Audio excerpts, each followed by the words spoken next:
Hi guys! Today we'll be recapping a story called The Tyrant Wants to Be Good. Please like the video and subscribe to the channel. It helps us a lot. Enjoy! With the power borrowed from the Spirit of Light, the sun was brought up, and Fredia, the Spirit Conjurer, summoned the night through the Spirit of Darkness. Once Millionaire gives vitality to life, Fredia would present the gift of rest, and as Millionaire shines warm light on the world, Fredia would offer shade to rest from the light and heat. And that's how the world, the Vera Empire, was created in their hands. With the sole power to summon the spirits with majesty and splendor, the imperial family of Millionaire and the family of Archduke Fredia are irreplaceable and unique. But to Dorothea Millionaire, princess of the Vera Empire who's reading the story, it's just so ridiculous. Suddenly, she moves away upon hearing her older brother, Raymond Millionaire, the crown prince of the Vera Empire, approaching her. Though Raymond is just as cute and cheerful as he is, Dorothea still thinks that he has no sense of dignity. She suddenly feels teary-eyed when she remembers how she killed him. That's right, the present she's living in now is her second chance in life and also the last opportunity given to her as the tyrant. She swears not to make the same mistake twice. She constantly reminds herself to just be good. In her past life, after killing Raymond and usurping the throne, she became the Emperor of Vera, eliminating those who stood in her way and sharing wealth and power with those she favored. However, it ended in destruction. The man she loved hated her and chose death. Those people whom she shared her power with used that power to strangle her. The people pointed their fingers at her, calling her a tyrant, and their anger set her palace on fire and beckoned her death. And thus, she accepted her fate. However, she was granted a new life, a chance to turn her life stained with evil and regrets. So in this life, she must not kill him again. And with that, of course, she must not hate him, but given Ray's personality, maybe she should just unalive him. Kidding. Our princess just hates clingy and noisy people. No need to draw a sword here, princess. But to be honest, she never liked Ray. He's got nothing in his pretty little head, yet he has more than she'll ever have just because he's a crown prince. Still, Ray insists on playing outside, but she'd rather read history books than spend her time elsewhere. When the governess notices that Dorothy's reading the Stone of the Spirit of Light and is being corrected, she realizes that Dorothy is indeed a genius. Oops, maybe she should have pretended to know a little less. Then, the governess thinks that the Emperor, Karnon Millionaire, should hear about this, but Dorothy clenches her fist, telling her not to. The word father always feels like a very foreign word that she can only guess the loose translation of, but never really understands what it means. Although they are blood, this bears no significance on her, for she did not inherit the qualification of a millionaire. Her mother, Empress Alice, passed away during childbirth, and Karnon always kept his distance from her. She used to try so hard to catch his attention, striving to be better than Ray. However, he would never give her a second chance, but with Ray, things were different. Without having to do anything at all, Ray received gifts from Karnon and even shared meals together. She started to question why Ray received so much love, who just messed around despite his position as the crown prince. This is what happens when you neglect your children, folks. They may turn into a tyrant. Is that all to that? Or is it because she's not the chosen one? And so, she took every opportunity to be cruel to Ray, but only worsened her relationship with Karnon. She has always longed and craved for love, but her life was too odious for that. Her love was always one-sided and unrequited. And so, the seed of evil grew rapidly in the fertile soil of her anger and resentment, to which eventually gave birth to the envious and jealous, soul-trampling evil that greedily devours others. In the present, Dorothy realizes that even passing off her sins to others is meaningless, blaming herself for not being lovable enough. But that's all right. She can't care more about her father, and it would be better to live without seeing a single shadow. She just has to be good in this life. A day later, the governess points to Alice's home, the garden that Karnon made for her when she was homesick, thinking that it might change Dorothy's mood. However, Dorothy is startled when the governess greets the Emperor. Upon seeing her father's frown, she gulps, thinking what to say. Just then, Karnon coldly asks her who she is to dare enter Alice's garden. Sir, that's obviously your daughter who takes after your tyrannical side. The governess introduces Dorothy, but Karnon thinks that she has no manners for not greeting him. Of course, the governess comes to the rescue, saying that she is very clever and precocious, and that at her age, she's able to memorize the entire genealogy of the Millionaire family. Karnon tests if it's true, but Dorothy will not recite it if it won't benefit her, so as not to waste his valuable time. After all, he hasn't spared a moment to see her since birth. Burn? Take that, Mr. Emperor of Child Negligence! Shockingly, Karnon agrees to give her whatever she wants. Despite not wanting anything from him at this point, she can't refuse to answer the Emperor. And so, Dorothy likes to have the finest wine made in her name, something that will be useful in the future. Karnon, on the other hand, is startled by how she knows about wine just by reading a difficult book such as the Portrait of Babalua. Karnon agrees to it, but one name wrong would mean a punishment to her governess for lying to the Emperor about Dorothy's strength. Like father, like daughter, huh? Since she has decided to be good in this life, she should at least save the governess. The next day, Dorothy's glad not to see Karnon because he will only ruin her mood. She must avoid all things that detract from her resolution to be good. Only now did she realize that being good is doing basically nothing at all. We'll have to review that, princess, but for now, let's focus on not doing any harm to others, especially to Ray. Speaking of, Ray calls for her name, so she rushes to hide, instructing her governess not to tell Ray where she is. Ray is kinda down because he wants to show her how to wield the Spirit of Light. Wielding the Spirit of Light is said to be a unique blessing for the Millionaires, but that's a very distant story. Millionaire's power, which was said to have made the sun rise, has become desperately weak, and it now has reached a point of only being able to light small fires. And over time, millionaires have been born unable to wield spirits at all. Millionaires like Dorothy. And so, this gave people more reason not to love her, including Karnon. In her defiance against God, she burned with even more fervor in her jealousy of Ray. Due to her bitterness, she used her sword to take the power from the spirit. From the throne, she declared the end of the Age of Mythology and the beginning of the Age of Humanity with a bloody sword in her hand. But she failed and was executed a few years later for tyranny. Her humble downfall must have been a punishment from the great legend for her arrogance. Back in the present, Ray is saddened since he also wants to introduce his friend to her. Dorothy turns around the pathway, but she bumps into someone, causing her to fall. When she looks up, she sees the face of a child, the man she loved the most in her former life and the man who loathed her the most. How could she ever forget her love, her breath, her eternity? Theon. Theon is so sorry for ruining her dress and making her cry, but she isn't crying because of it, but rather she misses him a lot. Theon is surprised at how she managed to know his name, but he just wipes her tears with great care. Dorothy can't believe how Theon, who resented her so much, is very much alive, standing in front of her and more radiant than ever. Oh, it must be difficult for her to see the love of her life without remembering what happened before. Theon smiles, calling her a good girl after she calms down a bit. Dorothy thinks that perhaps he is the reason for her return to this life. Suddenly, Ray appears and grabs Theon's collar for hurting Dorothy. But Dorothy manages to get in between and lies about hurting her eyes with some dust. Theon, on the other hand, is surprised at how a princess covered up his insolence. He's even more surprised to see her reaction as if they've already met a long time ago. Ray apologizes to Theon and introduces him as his new friend, Theon Fredia. Theon then kisses her hand as a greeting. Oh, our little princess is blushing. Dorothy thinks that it's their new beginning, and so she starts to ask herself, if she could renounce her cruel demands for love and let go of the tragedies of the past, and if she could love him for his sake, could he spare a glance for her in this life? However, she forgets one more thing. Someone calls out Theon's name from behind.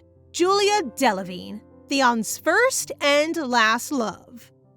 Oh no, things just got complicated.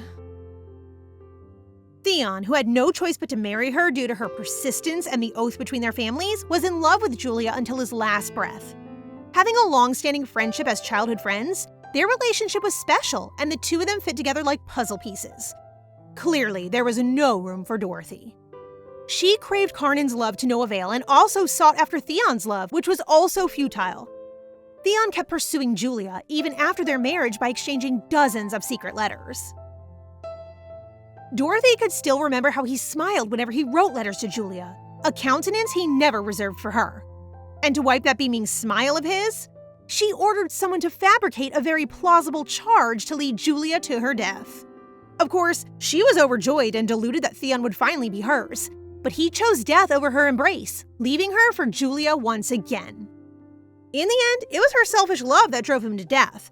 But could someone call it love when she felt this unbearable heart-splintering ache over and over? Her life was really filled with suffering, wasn't it? And in return, she made the lives of people around her miserable too. Ugh, I hope it'll be different this time around. Even in her second life, Theon and Julia are inseparable. Embarrassed by what her face looks like after seeing them, she excuses herself.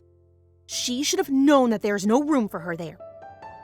That night, she still clings to Theon's handkerchief, which was given to her when she started crying earlier, in her sleep as her tears roll down. A few days later, Ray is pacing back and forth, extremely nervous that he's becoming the official crown prince at this very day. Even Dorothy can't believe this dewy-eyed brother is to lead the Empire. Good grief.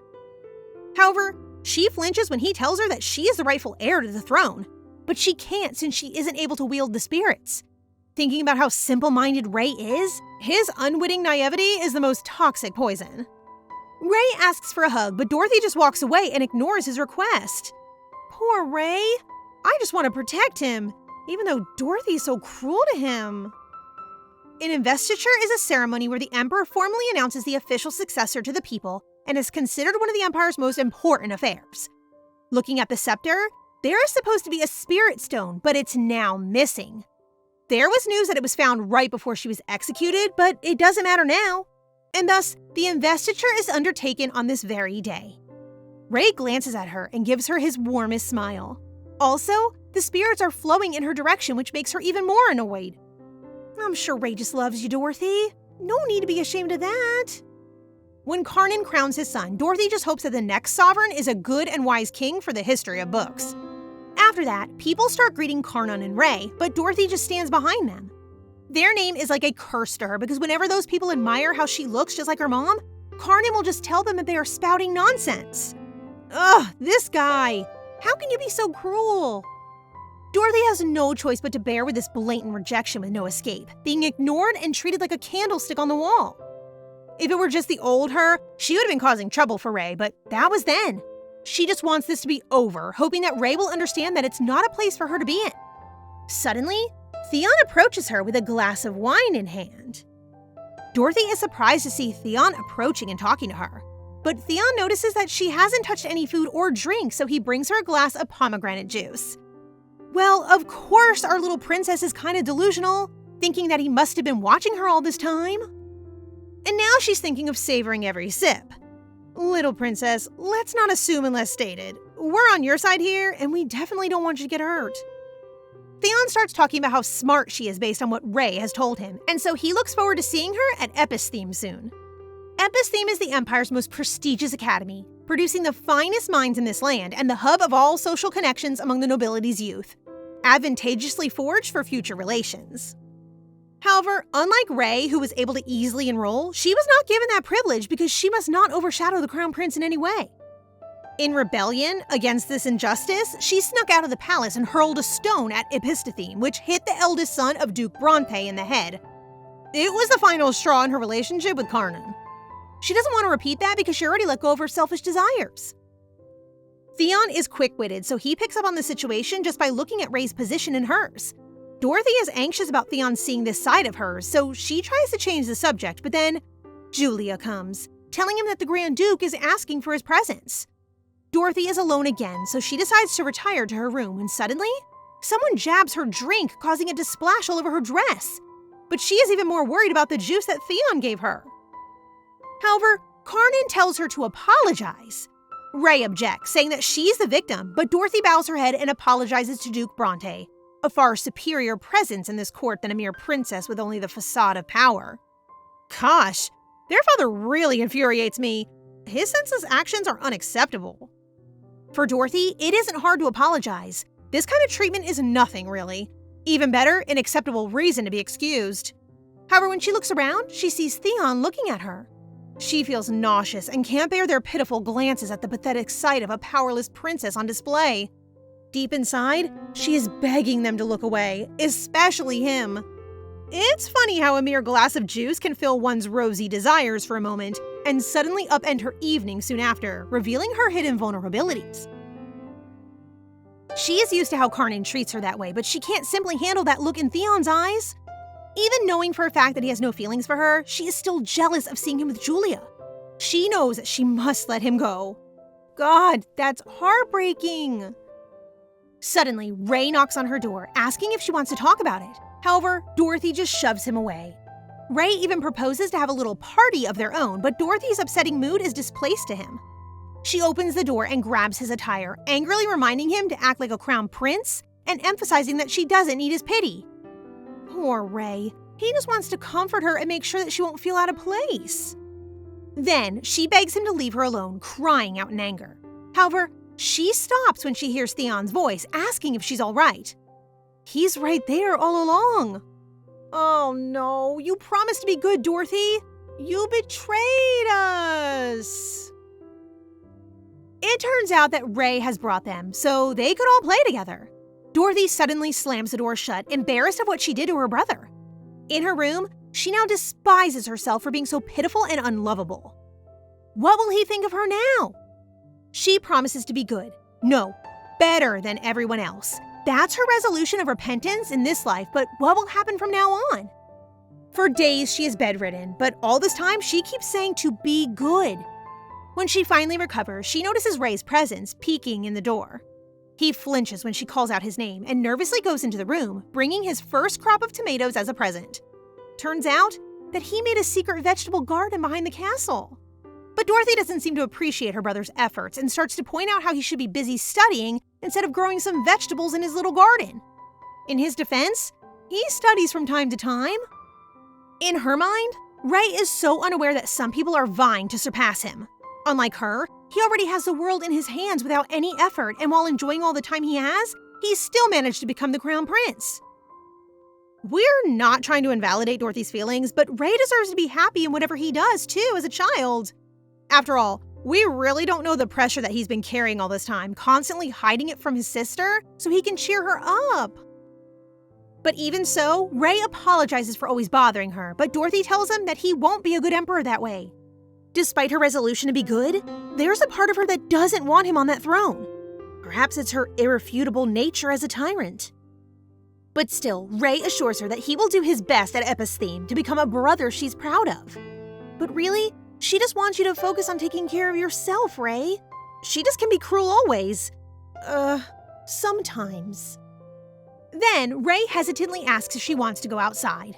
Dorothy has seen it all already in her past life, so she isn't really interested in taking tours. Ray is tearful at her rejection of his ideas, but after days of persisting, she finally agrees to, but on one condition. She will go alone with the governess to escort her. Ray whimpers, but what matters is that she's going outside. Dorothy, on the other hand, is annoyed at his face, as usual.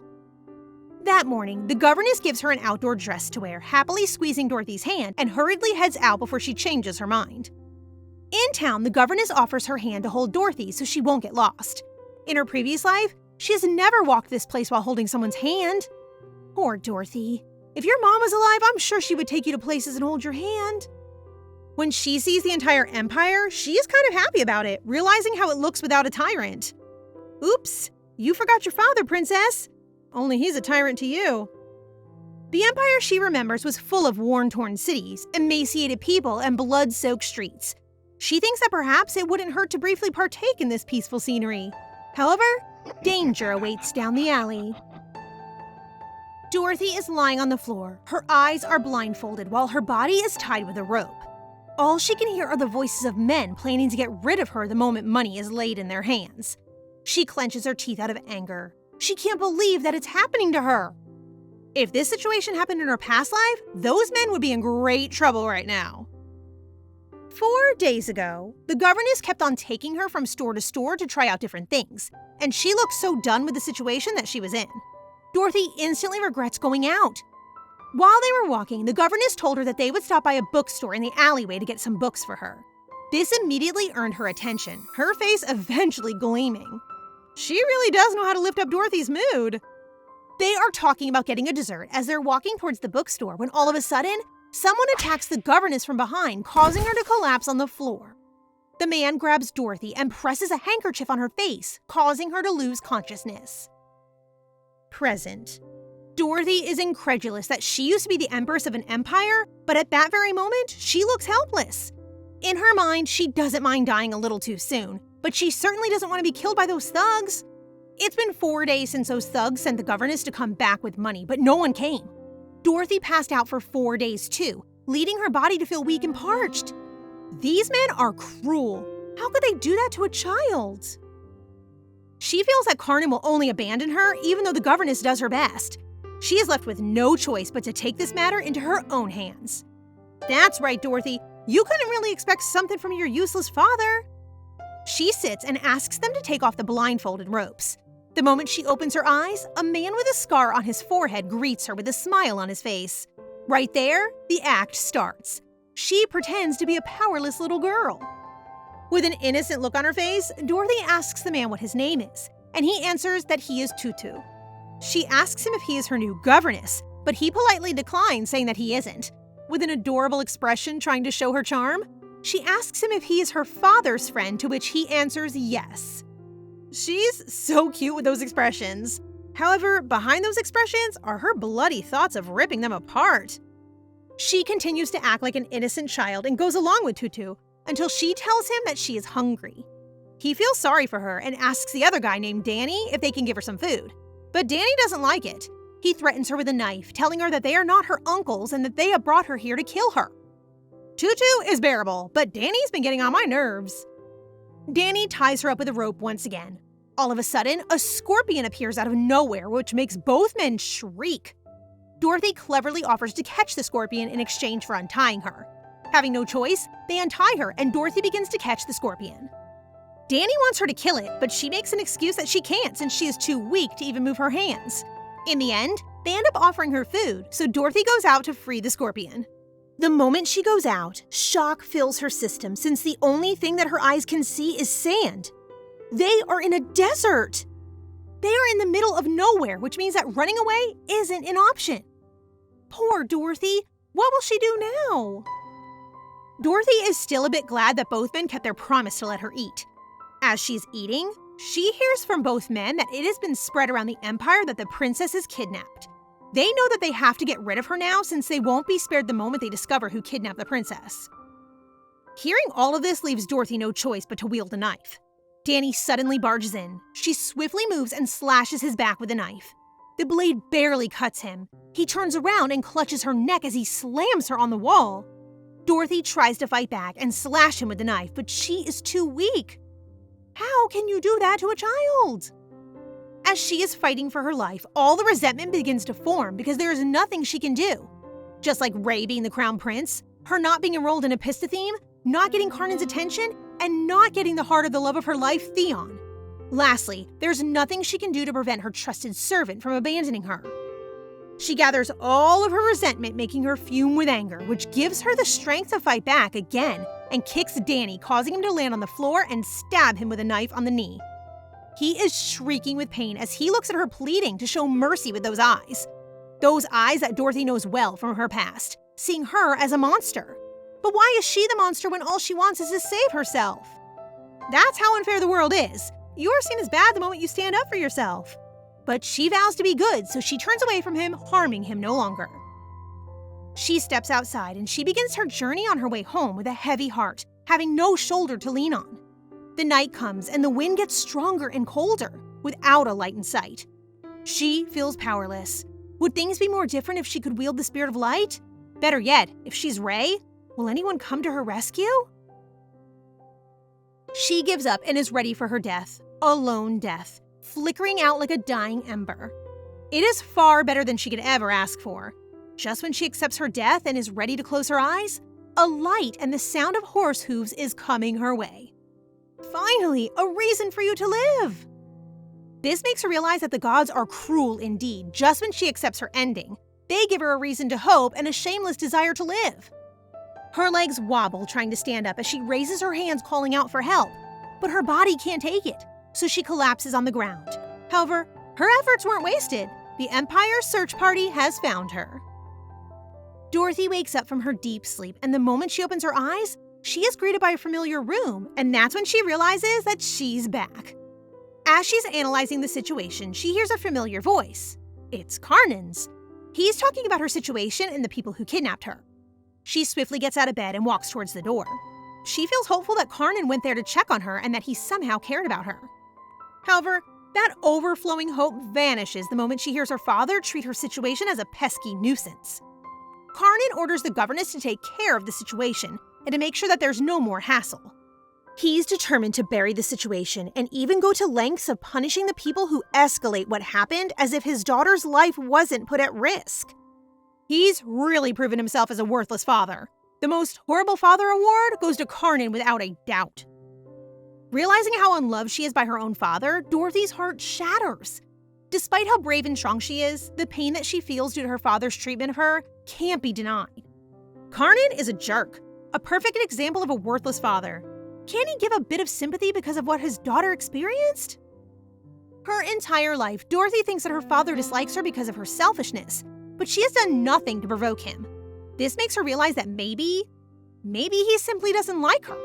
Perhaps the situation that she is in is her punishment for the sins that she had done in her previous life.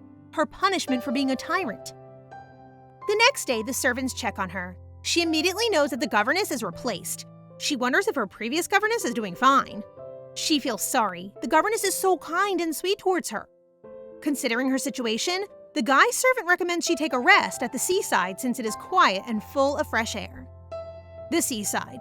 This means that she can leave the palace away from everyone else. It is perfect for her since she will be away from prying eyes and can finally hone her strength in peace. Her fists clenched. Despite wanting to hone her strength, the mistakes she made in the past are still haunting her. But that's all it is. It's in the past. Perhaps this time she could put that strength into good use. She tells the new governess that she wants to go there, but she tries to stop her since the castle by the seaside is too huge for her. In the middle of a discussion, with a huge smile on his face, Ray enters the room holding a bouquet. It feels like his jolly presence instantly lights up the room. He's such a sunshine. Ray has been visiting her ever since she arrived. When he knew that she was planning to go to the seaside to recuperate, he was disappointed. He doesn't want to be away from her. He begs her to stay and even offers her to go to the Epidemic with him. In the end, no matter how much he begs her, she's already firm in her position. Dorothy explains that what happened to her is not his fault, so he isn't obliged to visit her. This makes him whine, but he can do nothing about it. In the end, Dorothy asks him to leave since she wants to rest. Ray is such a sweet brother. He genuinely cares for her and is still kind towards her despite her attitude. I want a brother like him. A few days later, it's the day of her departure. While walking towards the carriage, Dorothy thinks that it's a good thing she told Ray not to send her off because she knew she'd be getting a headache because of him. For sure, he will whine the entire time and beg her to stay. Ray will most likely do it. He's such a cutie. Before she can even step into the carriage, someone stops her. It is Theon. She's in shock since she isn't expecting him to come. Most importantly, she doesn't want him to see her in that situation. Theon is glad he made it on time. He purposely went there to give her something. It's candies. He thought that she may experience motion sickness on her journey. Dorothy's cheeks redden the moment she sees the candies. He's so genuine. He genuinely thought of her and even pulled off some efforts to see her off, just to give those candies. That is so sweet. With eyes full of worries and slightly reddened cheeks, Theon avoids her gaze as he tells her that it's a real shame that he won't be able to see her for a while due to her sudden departure. Suddenly, he faces Dorothy with a smile on his face, while hoping for her swift recovery as he also hopes for her to return soon. With thoughts mixing up in her head, Dorothy bids him farewell and turns to ride in the carriage. Theon is so cute. His actions clearly show that he somehow has feelings for Dorothy. He never cared for her in her former life. Deep inside, she's hoping for something between them, but she refuses to entertain such thoughts. In the carriage, she tries to calm herself down, but still, she can't deny the fact that Theon cares for her. It's the first time, and that brings her joy. Suddenly, she pulls out the candies he gave her and presses them into her heart. Her face is brightly red and is full of peace and happiness at that moment. This is my first time seeing her so happy. May it continue. The moment she arrives at the castle by the seaside, she's immediately in love with the place. The peaceful place makes her realize that being away from the palace makes her feel like there's a huge weight off her chest. away from the place where she killed Ray and where Theon died. The palace suffocates her. It's filled with bad memories. The memories of her tyranny. For her, being in a new place is for the best. She can finally start anew here. It must have felt like a breath of fresh air. All of a sudden, someone knocks. It's the castle maid named Clara. Her face is full of worry as she tells Dorothy to wait for her since she'll be devastated if she gets lost. Suddenly, Clara introduces a tall guy to her. It's Sir Stefan Greenwall, the knight who will be guarding her. Not gonna lie, Stefan looks so fine. The moment her eyes lay on him, the memories from the past resurfaced, including the way she killed the person in front of her at this very moment. She can't help but question why he is with her. Why is he guarding a powerless princess? Dorothy stretches her hand as a sign that she's pleased to be his acquaintance. But then, seconds later, he only gave her a high five instead of a handshake. How adorable is this guy? In the study room, Dorothy is planning to write guides on how to be good when suddenly Clara comes in to give her some snacks. Having a hard time on what to write, she asks Clara for some help. Out of nowhere, Stefan also appeared. Clara can't help but chuckle at how adorable Dorothy looks for wanting to write those notes. Clara suggested different things, but it doesn't really please Dorothy. Clara also suggests at least laughing 10 times a day, since for her, laughter is the best medicine. Dorothy gives it a try by trying to smile. She really looks adorable when she's doing it. However, she stops it since forcing a smile only makes her face twitch. It's not like she doesn't want to be happy. It's just that she has no reason to be. She starts to scribble around and writes in her notebook. To be good, she has to do these things. First, smile kindly once a day. Second, do not covet what belongs to another. Third, save 1,000,000 people, and so on. Reading this makes her reminisce about the mistakes that she's made. She had to change. The moment she finishes with it, she asks Stefan to go to the beach with her. As she's enjoying her time, she notices a boy sitting by the beach. He's familiar. She knows that boy clearly. It's Ethan Bronte, the most beautiful yet the most dangerous man she knows. Ethan Bronte, also known as Gold-Eyed Angel. He's everyone's fantasy, may it be men or women.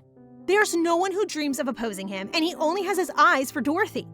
He was her right hand. He helped her to kill Ray and unalive Julia. He killed those people Dorothy hated on her behalf. Given how Ethan betrayed her in the past, Dorothy plans on staying away from him in this life. However, she immediately clenches her fist the moment she sees him cry. She has never seen Ethan cry like that, as if he's a completely different person. She immediately reaches him, but he looks surprised. He turns around and runs away. Dorothy wonders why he's crying alone, but then she remembers Ethan's background. He's the son of Duke Bronte, who was born out of wedlock. Ethan Bronte isn't allowed to enroll in Epidemic and isn't allowed to appear at social events until he becomes an adult. He's hidden all his life by his very own family for being the bastard son. What a painful life to live. As soon as the news about the princess is down the coast, dozens of invitations are sent. She thought that it would only be a simple gathering, but then the moment she meets up with those ladies, she feels like she's surrounded by dozens of Ray. They treat her as a child and even want to feed her. She instantly wants to regret coming there. Out of nowhere, an elegant lady calls her and invites her over to their house. That woman is Duchess Bronte. She invited Dorothy over. Accepting the invitation means that she'll be able to see Ethan, but then that will also be a chance for her to help him not to side with darkness. Might as well add it to her list of how to be good. At the Bronte's mansion, Dorothy, together with Duke and Duchess Bronte, are eating in the dining hall when all of a sudden, Dorothy opens up about their son. Duke Bronte tells her that their son Jonathan is in Epidemic at the moment, but then they are left in shock when she says that it's about their other son whom she is talking about and that she wants to meet him. The moment Dorothy tells them that she wants to meet Ethan, Duke and Duchess Bronte start to whisper to each other. Smiles start to form on their faces. They must have thought that Dorothy likes Ethan. After the meal, a servant accompanies her to the garden to see Ethan. When the servant leaves, they start to talk a bit when all of a sudden, Dorothy stares at him, which makes Ethan conscious, and asks her if there's something on his face. She answers that handsomeness was on his face, which turns Ethan red, looking like a tomato. Dorothy? I think every person will eventually feel conscious like Ethan if you stare too much. Looking at his reaction, Dorothy wonders why he isn't well aware that he is handsome. The Ethan that she knows in her former life is more brazen. She doesn't know that he's so different as a child. Looking down with his hands covering his mouth while his cheeks are still red as a tomato, Ethan suddenly tells her that she is the most beautiful person he ever met in his life. Hearing it from him confirms that he's still the Ethan that she knows, the silver-tongued serpent who can coax anyone with sugar-coated words. While talking with Ethan, Dorothy learns that he has no friends, and his brother doesn't want him to go outside that much.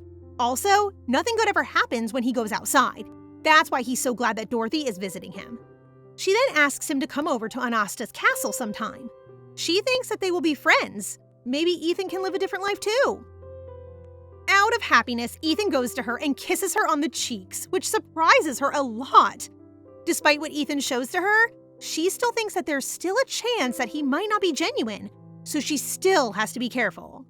He kissed her! OMG! That was so sudden, but I like Ethan with her more. I'm sorry, Theon. At the castle, Clara is busy planning what to do on Dorothy's birthday together with Stefan. She's planning to go for a surprise, but Stefan doesn't think it's the right way to go. Dorothy doesn't look like the girl who would enjoy surprises. On the day of her birthday, Clara prepares a lot of delicious food and excitedly greets Dorothy. Shortly after, Clara begs her to go outside since the weather is nice. Not even gloomy weather can stop her from her plan. Dorothy knows very well that her words are scripted, but she still picks that seashell that Clara points out. For a moment, she's thinking that maybe there's a present under it, but as she looks around, Clara is no longer there. Suddenly, a man in a lion's suit is approaching her. Our Dorothy is very smart to guess that it's Stefan, even dumbstruck at his lifeless roar. Even so, to do this for her, Stefan is so adorable. In her mind, she wants to stop him, but she remembers how she used the cover of Mighty Lion Leo to hide the actual book she was reading. With a cringe expression, she still goes with the flow, considering it as her good deed for the day. Stefan roars again, and now she's thinking that maybe she should just forget being good. But he's just doing his job, so she gives him the shells that she picked a while ago, telling him to put it in his pocket. Why does a lion have a pocket? He's not a kangaroo. She then remembers how Clara sews pockets on almost everything. Suddenly, she asks if the lion's here because of her birthday. Stefan kneels on one knee and taps her shoulder, greeting her a happy birthday and another roar. For her, it's a little embarrassing, but she lets out a smile and expresses her gratitude. For the first time, she knows how it feels to have someone go the extra mile for her. I feel so sad that she's only now feeling these things when she should have been cherished from the start. Stefan then reaches out and lifts her up. She never thought she'd be in the arms of a loyal knight to Ray. In her past life, she scoffed at Stefan's loyalty to death, belittling the socially inept knight who came from humble beginnings as a mercenary. Only now, she begins to see him in a new light, a ceaseless, diligent, and persevere knight who overcomes all obstacles, including his roots. Unlike her, who took the crooked path at every turn, he walked straight to his goals. She absent-mindedly says out that he has always been a courageous and extraordinary person, but Stefan corrects her that he is a lion, not a person, which makes Dorothy genuinely laugh for the first time. Aw, she really looks cute whenever she smiles more. We want to see more of it, Dorothy. When the rain starts pouring, Stefan runs to the castle, but he refuses to come in just to keep her fantasy alive. Stefan doesn't say much, but he is the sweetest thing. Shortly after, Dorothy receives a letter from Ray, but she's not interested to open it. When Stefan comes in, Clara whispers something that makes him proud and happy. Dorothy knows that they both completely think that she fell for it. Can we take a moment and appreciate how well-built and hot Stefan is? Not to mention, he has a pretty face, too. And so, she just plays along, telling him that she encountered the mighty lion on the beach earlier. However, his proud expression fades in just a blink of an eye when she asks for her present. Clara moves away, leaving him all sweaty to think of anything to say. Suddenly, Dorothy exclaims that she wants to learn swordsmanship to protect herself from harm. She's been staying away from swords in fear that it will end up in tragedy and more greed. But this day, she realizes that good people also need to be strong and that the sword doesn't determine the good and evil of a person. A few months later, Dorothy starts learning swordsmanship, but she's quite frustrated that Stefan doesn't let her use a real sword. Suddenly, she feels someone's presence behind her, so she swings her wooden sword, only to find Ethan. She realizes that she had never seen Ethan wield a sword in the past, but he had countless numbers of supporters who gladly drew their swords on his behalf.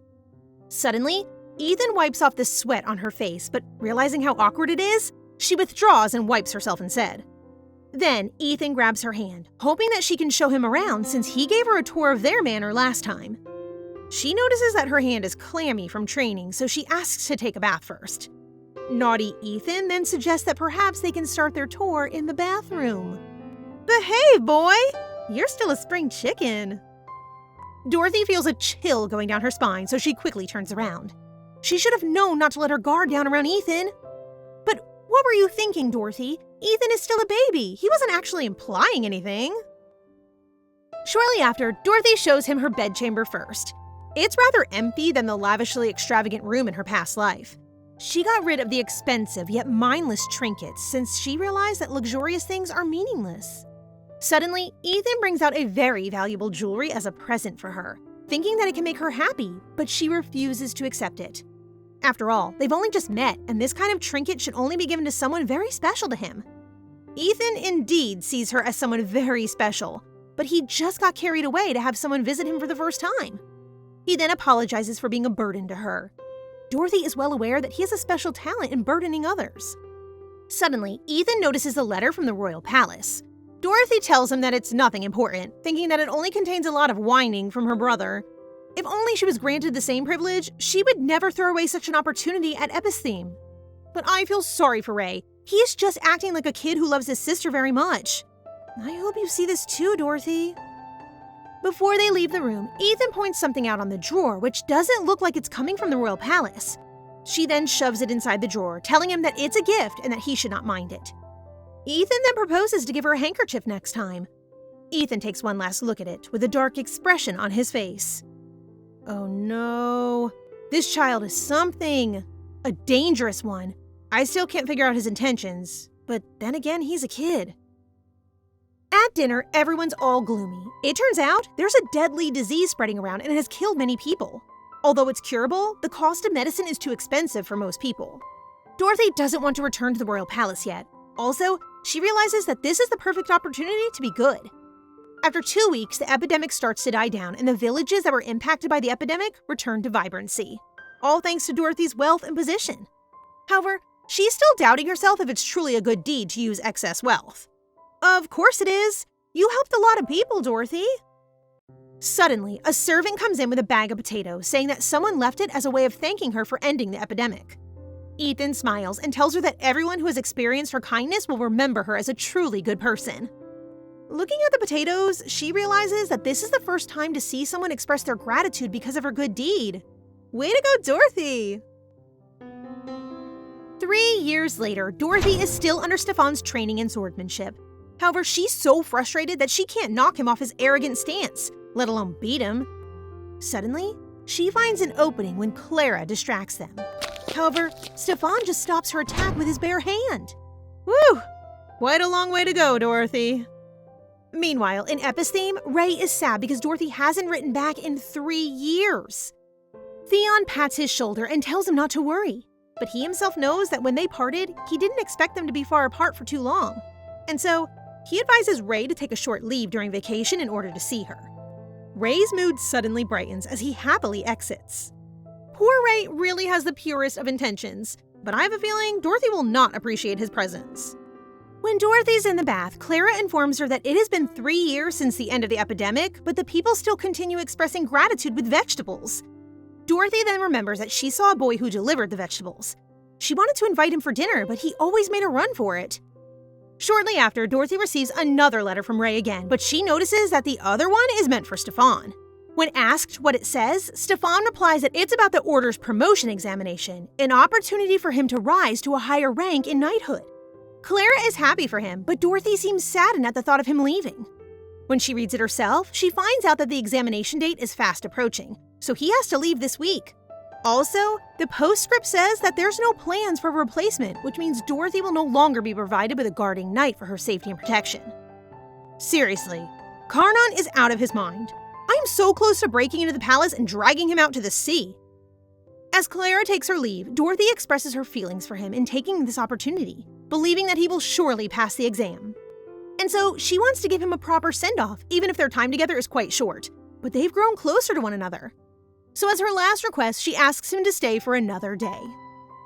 Stefan kneels on one knee and holds her hand, assuring her that he belongs to her as a guard knight whose utmost mission and duty is to keep her safe. Realizing that she's been surrounded by fools who insist on giving up gains and choosing losses, Stefan smiles and tells her that he's only following his heart. In her past life, he was a man who made foolish choices with honesty. And just with that, she jumps to hug him. Deep inside, she doesn't mind being called selfish. Instead, she is rather grateful to him for choosing Dorothea Millionaire. Aww, Stefan really looks like an older brother to her. But I hope she'll learn to appreciate Ray too. In town, Stefan accompanies Dorothy to help people in need, but they stumble upon a signage that says there's an amateur swordsmanship competition. Stefan takes a glance at her as she eagerly convinces him to register. At the registration area, the person in charge belittles Dorothy's capabilities just because she's a child. Dorothy argues in return until she can't stand it anymore. Suddenly, Stefan pulls out his sword and pierces through the table, ordering him to follow the rules. The person trembles in fear and hands out their registration. As they are about to head back, they hear a noise coming from someone. It turns out that Jonathan, Ethan's brother, publicly scolds him for not doing things right. He suddenly slaps him for ruining the gift that was intended for their mother. The audacity of this creature! How could a person be so cruel? And to his brother at that? As Ethan picks up the broken pieces, he flinches as he gets hurt. Jonathan still wants to slap him again when suddenly, Dorothy stops him and helps Ethan to stand. If Dorothy was still a tyrant, he would have been dead by now. Shortly after, Dorothy grabs his arm and asks if this situation happens often. Clearly, it does, so Ethan asks her if he can stay with her until Jonathan calms down a little. Dorothy can't help but to notice that he surely has a pretty face. When they get back to the castle, Ray is there to welcome Dorothy back home. Also, Theon is around. Dorothy can't believe that Theon joins Ray to visit him, so she drags her brother to a room and slams the door, asking why he brought Theon with him. The reason why she left the royal palace was to forget it all to live a new life. Theon's presence in the castle only means a torment on her part, defeating the purpose of her departure. Ray explains that he thought that they could play together in the castle, but Dorothy cuts him off, saying that he didn't consider her feelings or even asking her permission. Ray looks down and stutters to say more, but Dorothy snaps out, emphasizing that their surprise visit is a disaster. She then orders him to leave immediately, although he is hurt and crying that his hopes are crushed the moment they meet after 3 years. I feel really bad for Ray. What did he do to deserve this? Get your act together, Dorothy. She can't stand being the villain in the situation, so she decides to leave the room, but she comes across with Theon, who clearly sees that she doesn't look well. She then runs away from him. She only wants him to see the best of her. Why is it so hard? Although she's no longer a tyrant, she still acts bad towards the people who are good to her. Dorothy starts to question how he suddenly grabs her hand now when she waited a lifetime for him to extend his hand to her. She wants to look back, but she can't bring herself to do that. She doesn't deserve to look at him. Theon speaks up for visiting her all of a sudden without telling her in advance. He understands that she's upset by his presence when he's not even part of the royal family. He just simply wants to see her again. After seeing her off 3 years ago, he has been worried about her, so he told Ray to come along as well. And so, he asks if she's uncomfortable with his presence. Dorothy answers that she's not, but he still notices that she'd always make that gloomy look on her face whenever she sees him. And so, he kneels down, still not letting go of her hand, hoping that they can get along well.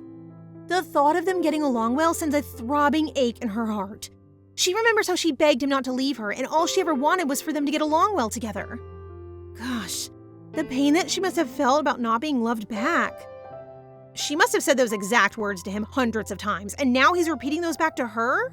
Suddenly, Ethan approaches them and asks for medicine. This gives her an opportunity to excuse herself from Theon. Before they leave, Ethan takes a glance at Theon as he stares back at them. In the room, Dorothy realizes how foolish she is for running away when all Theon asked for was to get along well. As Ethan moves closer to her, saying that it's her that needs the medicine, since she looks worse off than him. He then leans closer to her and boldly confesses that he likes her. Dorothy's shocked for a moment, but she realizes that he's lying again and tells him to stop it because it's not funny. And so, she tosses him outside the room. Outside the room, Ethan thinks that her reactions are strange. When he spots Theon, he confidently approaches and introduces himself. He even lies about how Dorothy applies the medicine herself. Theon is quite speechless of it, thinking about something. After introducing himself, he reaches out to the doorknob, but Ethan stops him, saying that Dorothy wants to get some rest. Theon can't help but to ask if he's close with her. He then answers that they're close enough to see each other at least once a week, implying how unlucky Theon's situation is. This kid? I'm starting to hate him. Ugh.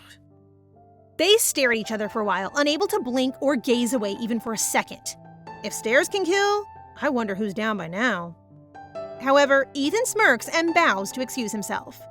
In the room, Dorothy keeps self-sabotaging her progress.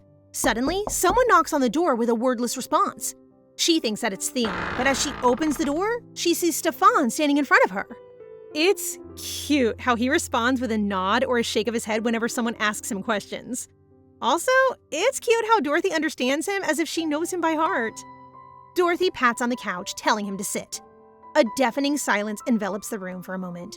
Then, she asks if he can lend his ears for a second, to which he agrees. She then tells him about a terrible nightmare where the person she loved didn't like her. He hated her so much that he ended up hanging himself in her room. All this time, she's been thinking that maybe she's just a bad person from the beginning, since she was born by killing her mother. She didn't really kill her mother, but the thought of Alice dying after giving birth to Dorothy still leaves a big impact on her growing up. And so she thinks that maybe she can't be loved and that she's destined to be a bad person no matter what she does. It scares her sometimes that there may only be evil in the roots of the Empire's princess and that she's been evil since birth. Out of the blue, Stefan pulls her closer and hugs her tightly as he pats her back, telling her that she's a good child. In her mind, she thanks him from the bottom of her heart and deeply regrets killing him in her past life. In this life, she really wants to be good. Meanwhile, while Clara looks for Dorothy, she stumbles upon Ray, who's sitting on the floor bawling his eyes out. Ray looks down, thinking that Dorothy hates him a lot. He was just worried about her being alone all these years. Is it so strange for a brother to act like that? He's been waiting for this day way before even the vacation started, and now everything's not going well. Perhaps he's just a fool in Dorothy's eyes. I feel really bad for him. But still, he doesn't give up on proving himself to her. As much as I want to validate Dorothy's feelings, her treatment towards him is really bad. Clara disagrees that he's a fool since he's enrolled in the most prestigious institution in the whole Empire. Ray confesses that he even placed 80th in the last exams out of 100 students. He only wishes that she likes him, but he doesn't know what to do. And so, he considers doing what Dorothy likes in hopes that she'll like him. Clara then points out that Dorothy likes swordsmanship and that there's a competition coming up in a few days. He thinks that if he wins that competition, Dorothy will definitely see his worth. Little Ray is kind of delusional, isn't he? Just kidding. We will definitely support him. And so, it's decided. When Theon reconnects with Ray, he blames himself for coming along, thinking that she's in a bad mood because of his presence. He emphasizes that he's not a royal family member and not even close to her. Suddenly, he sees the handkerchief that he offered when she cried the first time they met. He was sure she had thrown it away. Later that night, Dorothy comes out on the balcony, unable to fall asleep because she knows that Theon is close by. Holding the handkerchief in hand, she thinks that perhaps she should return it. Because of a sudden gust of wind, the handkerchief flies out of Dorothy's hand. She can only despair as she watches it slowly glide to the ground below. To her surprise, it lands in front of someone else. It's Theon. He reaches down and picks it up, and when he looks up, he locks eyes with Dorothy. Dorothy frantically explains that she was meaning to give it back to him, but she just hasn't had a chance to. Rather than replying to that, Theon grins at her and tells her that she looks better when she smiles. OMG, this kid has a way with words. He is going to grow up to be quite the charmer. While Dorothy is still processing that he actually said that, Theon begins climbing the tree right next to her room. When he reaches a sturdy branch leveled in front of her, he gives her a grateful smile and thanks her for not running away. Dorothy finds it ironic that he says it to her now when he was the one who always ran away from her in the past. She can barely control the tears threatening to fall down her cheeks. It must be so painful for her. Poor Dorothy. She then asks him to come to the balcony, worried that he might fall from his precarious position. As Theon reaches to take her hand, he declares that the princess is incomprehensible. Dorothy replies that she can say the same to him. Theon finally has a chance to ask Dorothy if he makes her uncomfortable. Dorothy frantically denies that he does. Hearing this relieves Theon, and he confesses that it made him happy that they met each other again. He admits that even though he wanted to see her again, he hesitated to send her a letter, thinking that she would not welcome a letter from him. Dorothy is overwhelmed with emotions. The Theon she knew had always avoided her. Now, he stands in front of her, telling her that he wants to see her. She diverts the subject and asks him instead why he is out in the garden late at night. His answer is simple. He just loves the night. Perhaps it's because he's a Fried. His affinity to darkness endearing him to the darkness more than others. Of course, Dorothy already knows this.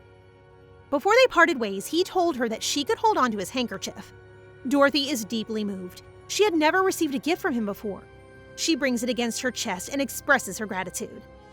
Later on, Clara is hysterical when she learns that Dorothy has entered the youth division of the sword fighting tournament. She is worried that the princess might get injured, even though Dorothy tells her that she'll be fine. Clara then directs her ire at the unsuspecting Stefan. She is especially anxious because Prince Raymond has entered the same tournament, and brother and sister may end up facing each other. That can't be good. The last time they fought each other was not a pretty sight.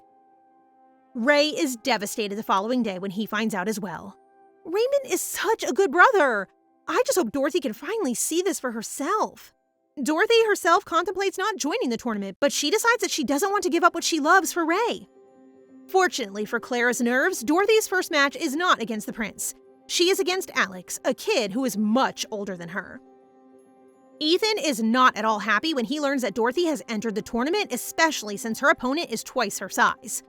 Fortunately, his father is the one hosting the tournament, so with a glint in his eyes, he approaches him, requesting that they change the matchup so that kids will fight those who are of similar size to them. Once again, enamored by Ethan's charm and kind heart, his father promises to change the matchup accordingly.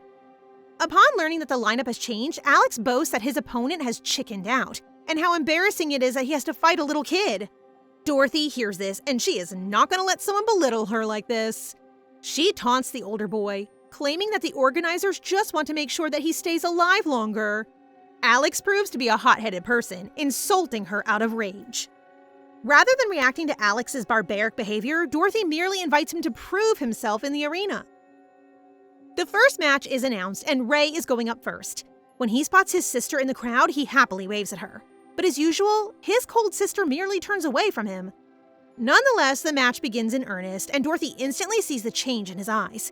She thinks about how he always acts like an idiot, but his entire demeanor changes in crucial moments such as this. She still hates him for it. Ray wins the first match. He really is more than meets the eye. Up next is Dorothy, and she still ends up going against the arrogant Alex, taunting her. At that point, Dorothy sure thinks that a real sword might have been nice. And sure enough, without even flinching, the princess is able to deflect any attack directed at her. Alex is flabbergasted that such a young girl can fight like that and still look like she's bored.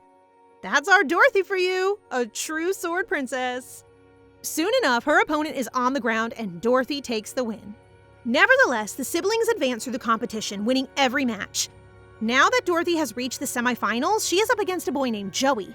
The first thing he does is apologize to her because he really needs to win. Dorothy recognizes him for some reason and then realizes that he is the boy who would drop off his gift every year. However, despite his best efforts, he is no match for Dorothy's skills. Sure enough, Dorothy wins again, and she confronts him about the reason why he desperately needs to win the 10 blank prize money. He spitefully answers that it can feed him for a month, insulting her as he does so. Rather than snapping at the kid, Dorothy calmly tells him that he can come find her when he needs help, especially since she's still enjoying the potatoes he's been giving her. That is when he realizes that he is fighting against the princess. Eventually, it is time for the final match, and of course, it is a face-off between brother and sister. Raymond, ever the loving brother, asks his sister if she wants to be in the first place. However, even if his intention is good, he only irritates Dorothy. She sternly tells him to not go easy on her. The match begins, and all she can think about is how people seem to think they can easily defeat her. Does she look so weak to them? Clash after clash, the sibling swords strike each other, both unrelenting. However, in just a split second, Ray gets the better of her and his wooden sword hits her shoulder. She is surprised by her oversight, and Ray instantly stops his attack upon seeing his sister hurt. He begins apologizing, guilty about hitting her too hard. No, Ray really is the sweetest person. He is the loving brother that everyone deserves. But of course, this only infuriates Dorothy, demanding that it did not hurt and that he better focus on the match. However, Ray is too worried for her, not wanting to keep fighting her. Dorothy is angered by this, and so she throws her sword to the ground, leaving her brother standing there as she walks away. Ray follows her while calling out her name. The organizer of the tournament attempts to follow as well, but he trips onto the rope that's holding onto the wooden pillar, knocking it down. When Dorothy turns back, she sees her brother is about to be hit by the pillar. Oh no! Ray! She lets instinct take over and she pushes her brother out of the way, and the pillar falls on her instead, crushing her arm underneath it. Our poor princess is injured. Back at the mansion, Dorothy's arm is in a sling and she has to sit and listen to Clara lecturing her non-stop. The maid berates her for jumping in like that and risking her own life. Even Dorothy herself does not understand why she did what she did. Regardless, she answers that it is better that it is she who is injured instead of the crown prince because his life is more important.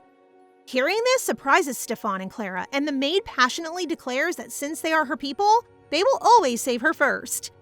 She really found a family in Clara and Stefan. You deserve this, Dorothy.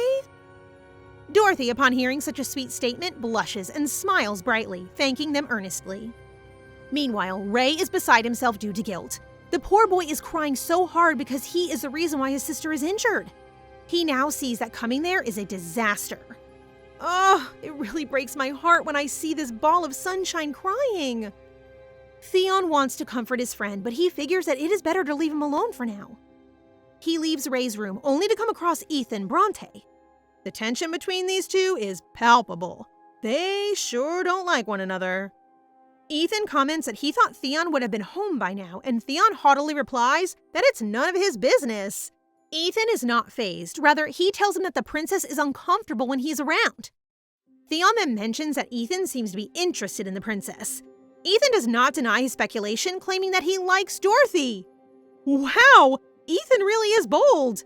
He also brings up Julia, reminding Theon of the girl he supposedly likes. However, Theon denies this, stating that Julia is just a friend. Well, it makes sense. They are still too young to like someone romantically.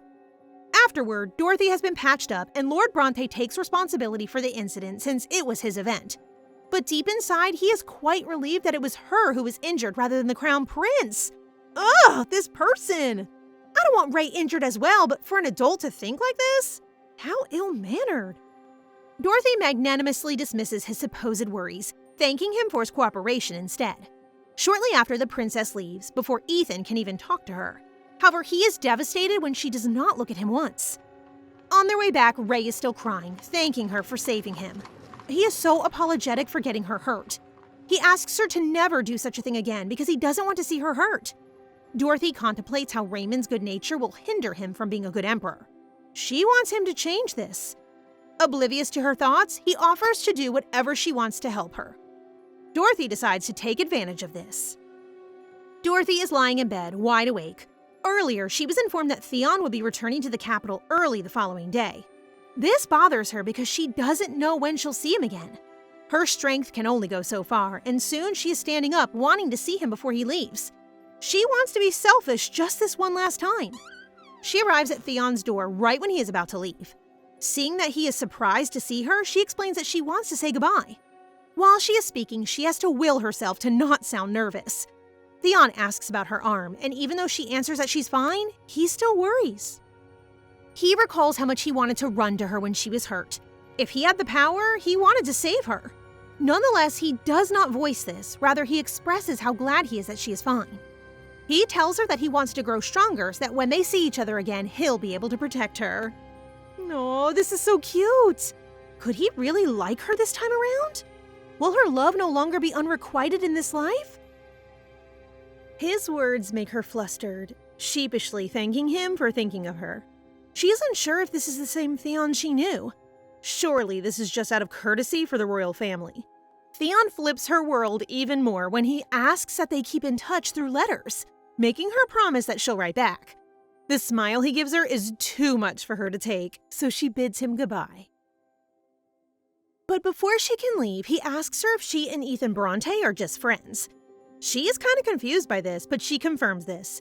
That is when Theon realizes that Ethan's interest is one-sided at best. After that encounter with Theon, Dorothy is back in her room, with her heart beating erratically. She recalls how worried Theon was for her.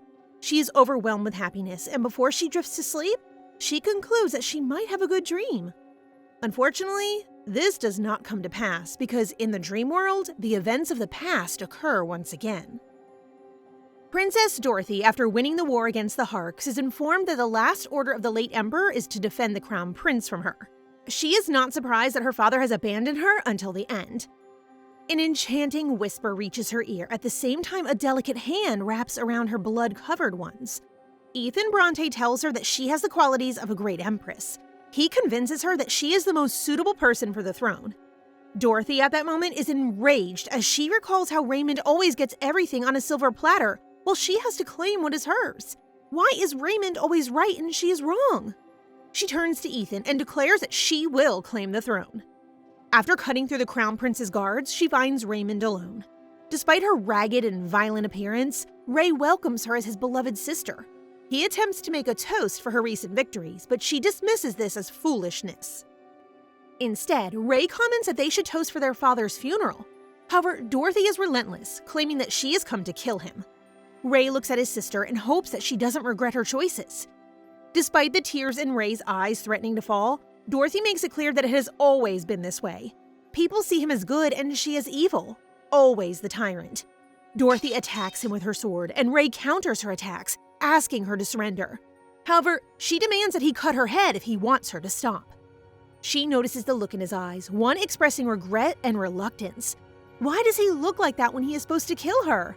The battle continues, but Raymond suddenly gets the better of her, his sword slashing her shoulder. He sees her bleed, and all his will to fight disappears. Instead, he worries for his sister, not wanting to hurt her even more. Dorothy thinks that he's a fool for that. She plunges her sword through his chest, ending their bloody battle. Oh, Ray. I know this is in the past, but how could you, Dorothy? Dorothy smirks now that she has finally won. The throne is hers now. Ray, who is still struggling to breathe, apologizes to her for coming short. He reaches for her and wipes the tears off her face, asking her not to cry. OMG, I am literally bursting out in tears right now. Ray really is a rare person. Ray's lifeless body slumps on her shoulders, and she thinks how wrong he is. She is crying because of pure joy. She is now the reigning empress of Vera. With a jolt, young Dorothy wakes up from her nightmare. She has to catch her breath, and she recalls how Ray hasn't changed at all. She wonders if Ray really did his best in the last round of the tournament, and if he really wants to beat her at all. Could it be that Ray merely lost? For her? Did she really claim the throne with her own strength? Her despair turns to anger. Why is she the only one plagued by these memories? Suddenly, she hears her name being called. A worried Ray enters her room, claiming that he heard noises and worries that she isn't getting rest because of her injury. He is now determined to stay by her side until she falls asleep. However, he deflates when she turns away from him, saying that there is no need for that. Ray tucks her in, and he begins talking about how much he misses their mom. Dorothy apologizes to him since she is the reason why she passed away. She tells him that without her, the three of them, Karnon, their mom, and him, would have lived happily ever after. Suddenly, Ray firmly tells her not to say that. He states that he has always been grateful that he has her. He may be a foolish older brother, but he knows that their mom does not regret giving birth to her, and it is not her fault she's gone. She is taken aback by his words, but she still calls him a fool. But he is not affected by this. Rather, he asks her to go back to Lampus with him because she is injured. Of course she refuses, so he asks if he can visit her instead. Honestly, he is the sweetest person there is. He goes quiet after a while, only for her to discover that he has fallen asleep. She tries to make him go back to his own room, but he ends up getting comfortable in her bed instead. She decides not to waste her breath and lets him sleep next to her for the night. As she stares at his sleeping face, she wonders how things would have been if she hadn't killed him in the past. The next morning, Clara is greeted with the adorable sight of the two of them sleeping next to each other. How cute! I hope they grow closer soon. As promised, Ray has been doing whatever Dorothy asks of him. From pouring her tea to getting her a blanket, Raymond is taking his big brother duties seriously. Unfortunately for him, Dorothy is cunning beyond her years. She manages to make Ray do something he hates. She tricked him into studying. At first, she tells him to get a pen and lots of paper. She orders him to write for her, and in no time, she is making him recall the lessons about the study of kingship. Because Ray wants to do whatever Dorothy wants, he forces himself to recall his lesson. A neat little trick if you ask me. How clever, Dorothy. Ray brushes the topic of the letters he has been sending her. He is relieved when she informs him that she did receive them, even though Dorothy never once replied. He doesn't want her to be lonely because she is alone. But Dorothy claims that she likes being alone. Suddenly, Ray asks her why she hates him, more than willing to fix whatever it is for her. My gosh, Ray continues to make me want to cry. She is surprised by his question and wonders if he can really fix it if she tells him. There are so many things she hates about him. She hates that he is so foolish but so nice, that he can wield the spirit of the light and she can't, that he received more than she had. Most of all, she hates that he died at her hands in the past. Rather than answer him, she asks him why he gave up in the middle of their match. Figuring that she is talking about the tournament, he clarifies that he did not give up. He was just worried about her.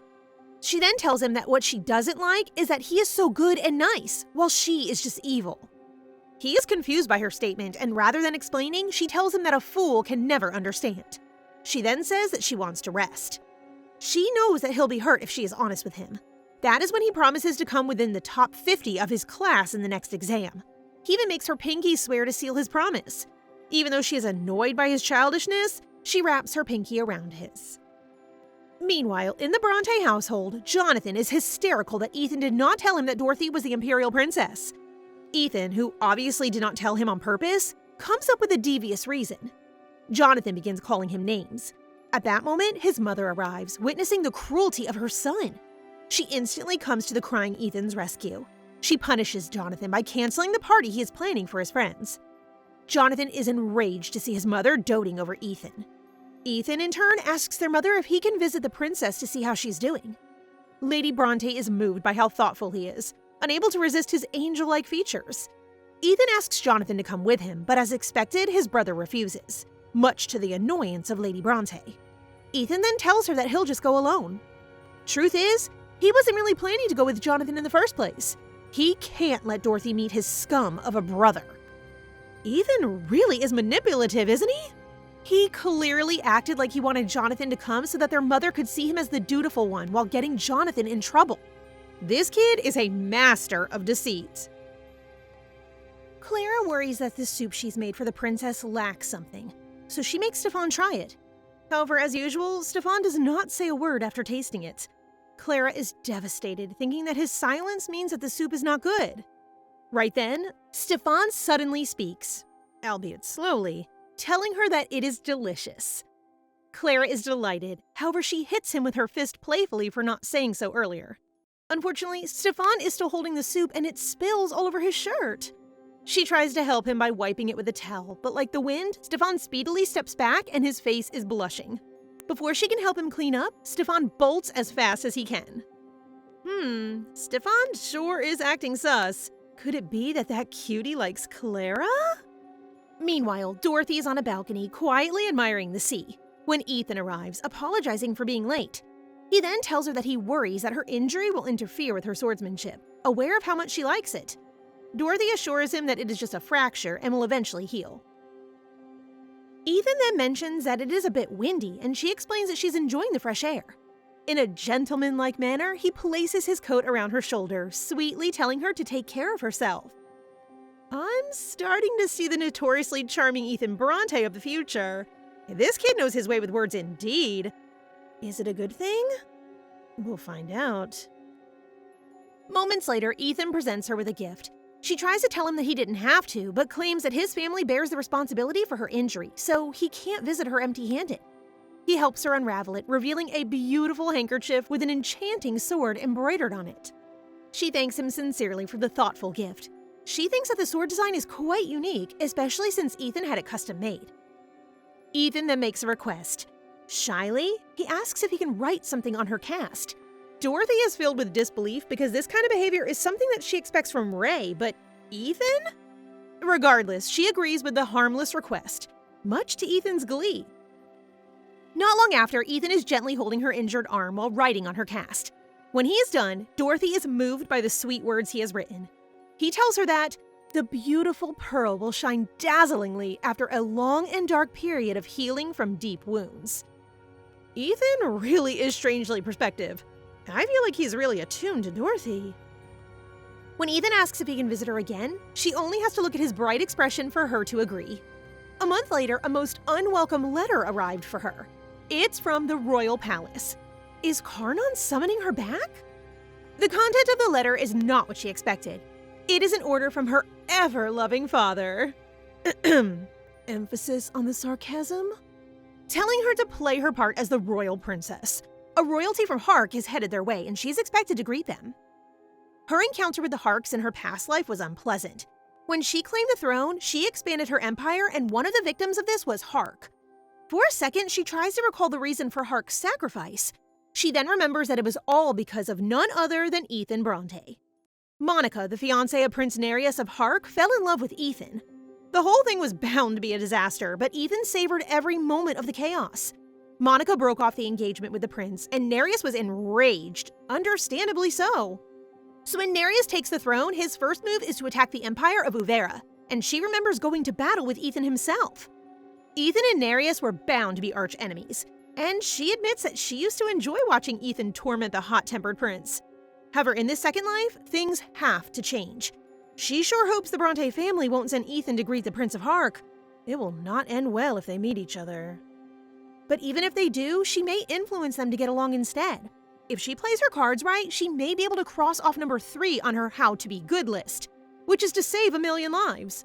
If she prevents the war with Hark from ever happening, another goal will be achieved. With that, she asks for a carriage to take her to the Bronte Manor. Because her visit is so sudden, Ethan is surprised to see her in his home, instantly fussing over her comfort. Ethan may be manipulative, but he sure is sweet to our princess. Not one to beat around the bush, Dorothy brings up the upcoming visit of the people from Hark. She is sipping her tea as she listens to Ethan talk about what he knows about the visit. So when Ethan mentions that he is thinking about joining the greeting party, Dorothy inelegantly spits out her tea. In her panic, she shouts at him, telling him that he can't. Ethan is taken aback by her behavior, so Dorothy needs to come up with something because she can't let him face Nereus now, for he will surely insult him for being born out of wedlock. She doesn't want Ethan to be hurt. No matter how complicated their relationship is, I can tell that they care for one another deeply.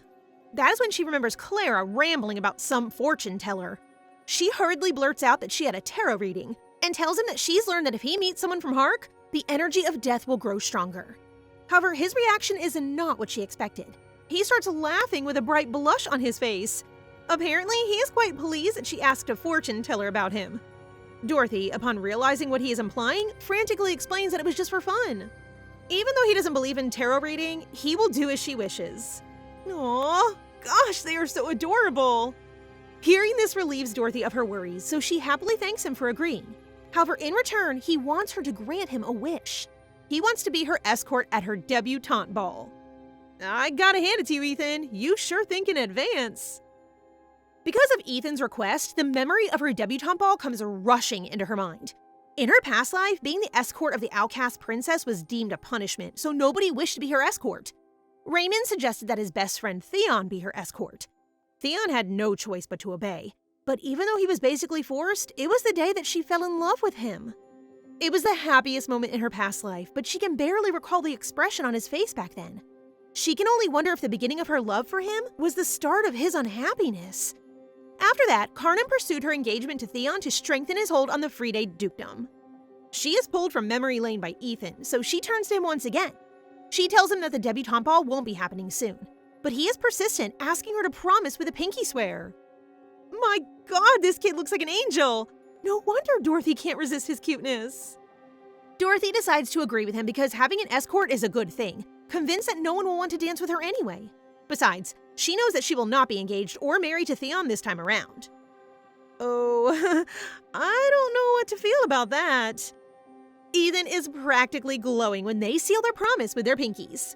A few days later, Princess Dorothy is introduced to Prince Nereus Pons of Hark, and he is as nasty as we expected. Yuck! The first thing that comes out of his mouth is his comment that the princess's appearance is not bad. What? Is this supposed to be a prince? He clearly lacks manners. Dorothy is already contemplating going on a stabbing spree because of this arrogant brat. The prince then decides to strike a sensitive nerve for Dorothy. He points out that she can't even wield the spirit of the light. He then shows off his ability to wield the spirit of water. Unlike the Millionaires and the Fredia, the Pons family maintains a close bond with the spirits, which explains Nereus' arrogance. Not one to back down, she points out that since she's an Imperial princess, her status is equivalent to that of a king of a small nation such as Hark. Burn! That is how you pull ranks, ladies and gentlemen. With a glint in her eyes, she remembers how she easily subdued the King of Hark without even wielding the spirits. However, the prince still refuses to show her respect, even pointing out that she couldn't even get into episteme. Their argument quickly escalates, and Dorothy ends up challenging him to a sword fight. If she wins, he will have to give her the due respect owed to an Imperial princess. Nereus is so full of himself and so confident of his swordsmanship that he does not think twice about accepting the challenge. Frankly, this is his mistake. It does not take long before his sword is knocked out of his hand. Dorothy is clearly the superior between them when it comes to duels. Turns out, other than having no manners, Nereus is also a sore loser. When he sees the smirk on Dorothy's face, he uses the spirit of water to trap Dorothy in a bubble of water. Dorothy is having trouble breathing. She is basically drowning in midair. This Nereus creature is getting on my nerves. You are going to get what's coming for you for sure. The prince continues on insulting her lack of affinity to the spirits, even mentioning that Hark can easily overtake Vera because she lacks spirit-wielding powers. Dorothy is angered by this. Using her sword, she cuts through the water, dispersing it with a single strike. The prince is surprised that such a thing is even possible. Dorothy dismisses Clara's and Stefan's concerns, and even though she almost drowned, she menacingly walks towards Nereus. A dangerous glint is in her eyes as she challenges him to grab his sword once again. He justifies that using the spirit in battle is acceptable, but she tells him to use it all he wants. Despite this, he still loses the second round, a testament that he is no match for our Dorothy. She warns him that even without the spirit, she can take on Hark, so he better respect her. Right on, Queen! Clara is lovingly brushing Dorothy's hair, concerned about the princess's well-being. Because of recent events, Clara wants her to get checked by the doctor, but she insists that she is fine. However, she gets lost in thought. She regrets what she just did because it brings back her feeling of wanting to crush someone else to dominate again. She begins thinking that it is time for her to lay down her sword for a while.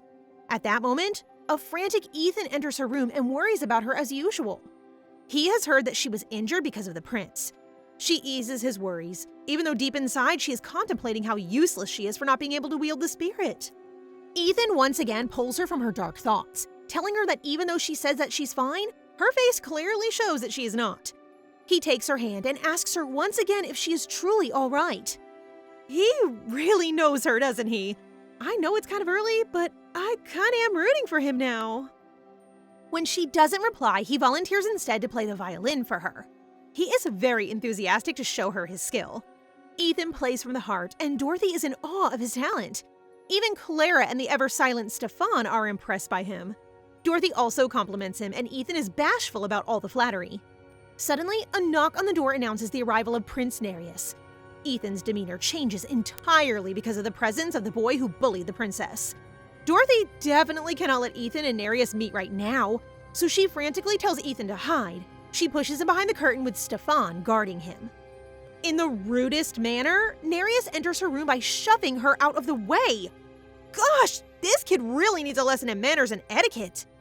Apparently, he comes to apologize for attacking her, but he does so in the most condescending way possible. Dorothy has to clench her fist because of how proud of his ego Nereus is, but she reluctantly accepts his apology. He then tells her that his father has invited her to a dinner banquet as a sign of his sincerity. Since Dorothy can't refuse the king, she agrees. However, before she can exit the room, Nereus asks her if she was the one playing the violin earlier. Oh, no, he heard Ethan! Dorothy is quick to deny that she plays the instrument, claiming that he just heard wrong. In order to stop him from being curious, she asks him to lead the way to his father. When they leave, Ethan comes out behind the curtain in a manner that gives the stoic Stefan chills. After that tedious event of having to deal with the Harks, Dorothy is done following Karnon's orders to entertain these people again. She then instead asks Clara if they have received the monthly gifts from the boy yet. Clara answers that they have not, so Dorothy worries that something has happened to the redhead boy. Right then, someone calls for attention. It is the redhead boy Joey. One of the servants is trying to stop him, but he insists on speaking with the princess. He made her remember her promise that he'd find her if he was in great need. Giving her the potatoes he's brought, he bows in front of her, begging her to help him. Dorothy and Joey are in a carriage as he tells her about his predicament. It turns out that his father owes Lord Duncan a debt, which is why he and his sibling have been sent to the mine to pay for it. How horrible! How can a father do this to their children? Joey is beyond worried about the conditions of the mine, especially about how it will affect his little brother. Dorothy is aware that mines hire children, and she can believe that poor, powerless children are being subjected to harsh conditions. And so after some thought, she promises that she will save Joey's brother, but not his father. She will do this on one condition. Later on, Dorothy meets Lord Duncan and presents him a chest filled with gold bars. How do you say you're rich AF without saying that you are? Well, just be like Dorothy and slap people with your riches. The Lord, of course, is astounded like any normal human being would be. Dorothy explains that she wishes to pay the debt of Mr. Gert and free the children working in his mines. She asks him not to use children as labor in the mines again. The man is obviously easily blinded by riches. However, he does tell her that this is not a matter that she should be concerned with. Dorothy is well aware of this because even in her previous life as the Emperor, she tried to abolish child labor. But she was heavily criticized for this. Once again, she was blamed for all the misfortunes this brought about, proclaiming her a tyrant as usual. This time around, she ensures that Mr. Gert's debt is settled at the moment. Everything else has their own time. When it is time for them to retrieve Joey's brother, Dorothy and Stefan decides to disguise themselves as peasants before entering their area. Joey is confused by this, claiming that he can get his brother on his own, but Dorothy insists. She thinks that their father will not let them go easily, but since Stefan is with them, he can easily deal with the children's father. Wait a minute. Can I just say that Stefan is such an eye candy? He is tall, dark, and handsome. OMG. I shouldn't be simping over the Princess Knight, but I am not ashamed. And so, despite the odd looks they are getting from being out of place, the three have made their way to the Gert's residence, which is more like a little shack than anything else. That is where they meet Poe, Joey's little brother. The little kid is a little apprehensive about meeting her, but his brother tells him all about how the princess has come to save them. Poe then shyly whispers to his brother that he thinks Dorothy is pretty. Aww, how adorable. Suddenly, there is a commotion. The children's father has arrived, and he is not letting his children go with the princess. Fortunately, Dorothy is right to bring Sir Stefan along, because one stern look from him is all it takes for Mr. Gert to step back. Dorothy will take care of the children from now on because their father is clearly incapable of that. She brought the boys to her home. She gives them nice clothes to wear and presents them with enough food to eat. In exchange for helping them, she wants them to serve her so they will have to learn proper etiquette and manners befitting a servant of a royal princess. Joey is deeply moved by the princess's actions. He originally thought that rich people were rotten, and he was terrified for his brother. But seeing the princess now? Maybe Her Highness is a better person than he thought. To show the princess how grateful he is to her, Joey wants to present her with an apple pie as a gift in the near future, since for him, it is the best food in the world. When they are adults, he will be able to earn enough money to buy apples and make her an apple pie. What an innocent dream. Joey, despite how foul he acted during the tournament, is actually really sweet and pure. It really is a good thing that our princess helped them.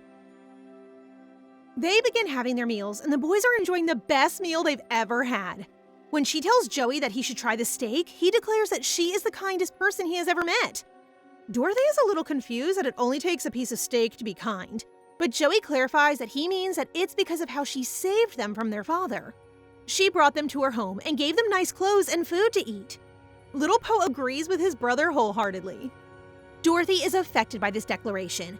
She thinks that the title is unfitting, for it is more appropriate if she is called the worst person in the world.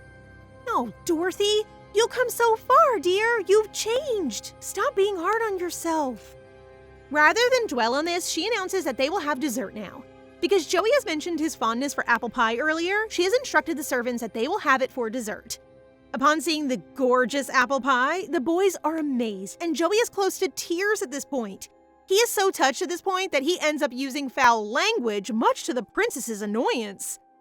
Meanwhile, all the way in the capital, Theon is fondly reading a letter from Dorothy. She is recalling the events that have occurred in her life, particularly about her taking in the Gert boys. He is amused that she writes so formally and thinks that she is too kind for her own good. These two really are pen pals now. I hope that they will have a less turbulent relationship this time around. These two deserve peace. He is about to write a reply when he is surrounded by darkness, and there's a feeling that makes him clench his fist with his hands. What is happening to his body? Oh no! Theon! Back in Dorothy's home, Ethan has come to visit, and as usual, his charm has captured the servants again. That is when he finally meets the two boys that Dorothy has technically adopted. He is suddenly surrounded by an ominous aura, even though he is outwardly smiling. Uh-oh, Ethan's dark side is showing again. When he finally greets the princess, he takes her hand and commends her for doing such a great thing. He tells her that he wants to be friends with them too. Dorothy sees nothing wrong with that, and since she has to do something anyway, she asks Ethan to hang out with the boys for now. When the princess leaves, Ethan greets the two boys kindly, and Joey instantly recognizes him as the Duke's son. Ethan asks them what they do in the castle, and they answer that their task is to learn how to read. Suddenly, Ethan's expression changes into an accusatory one, claiming that since they aren't working, they are basically just causing trouble for the princess. Joey feels bad that he is not doing enough for Dorothy, so Ethan tells him that he has an idea. This can't be good. Ethan, what are you doing? I was actually starting to like you.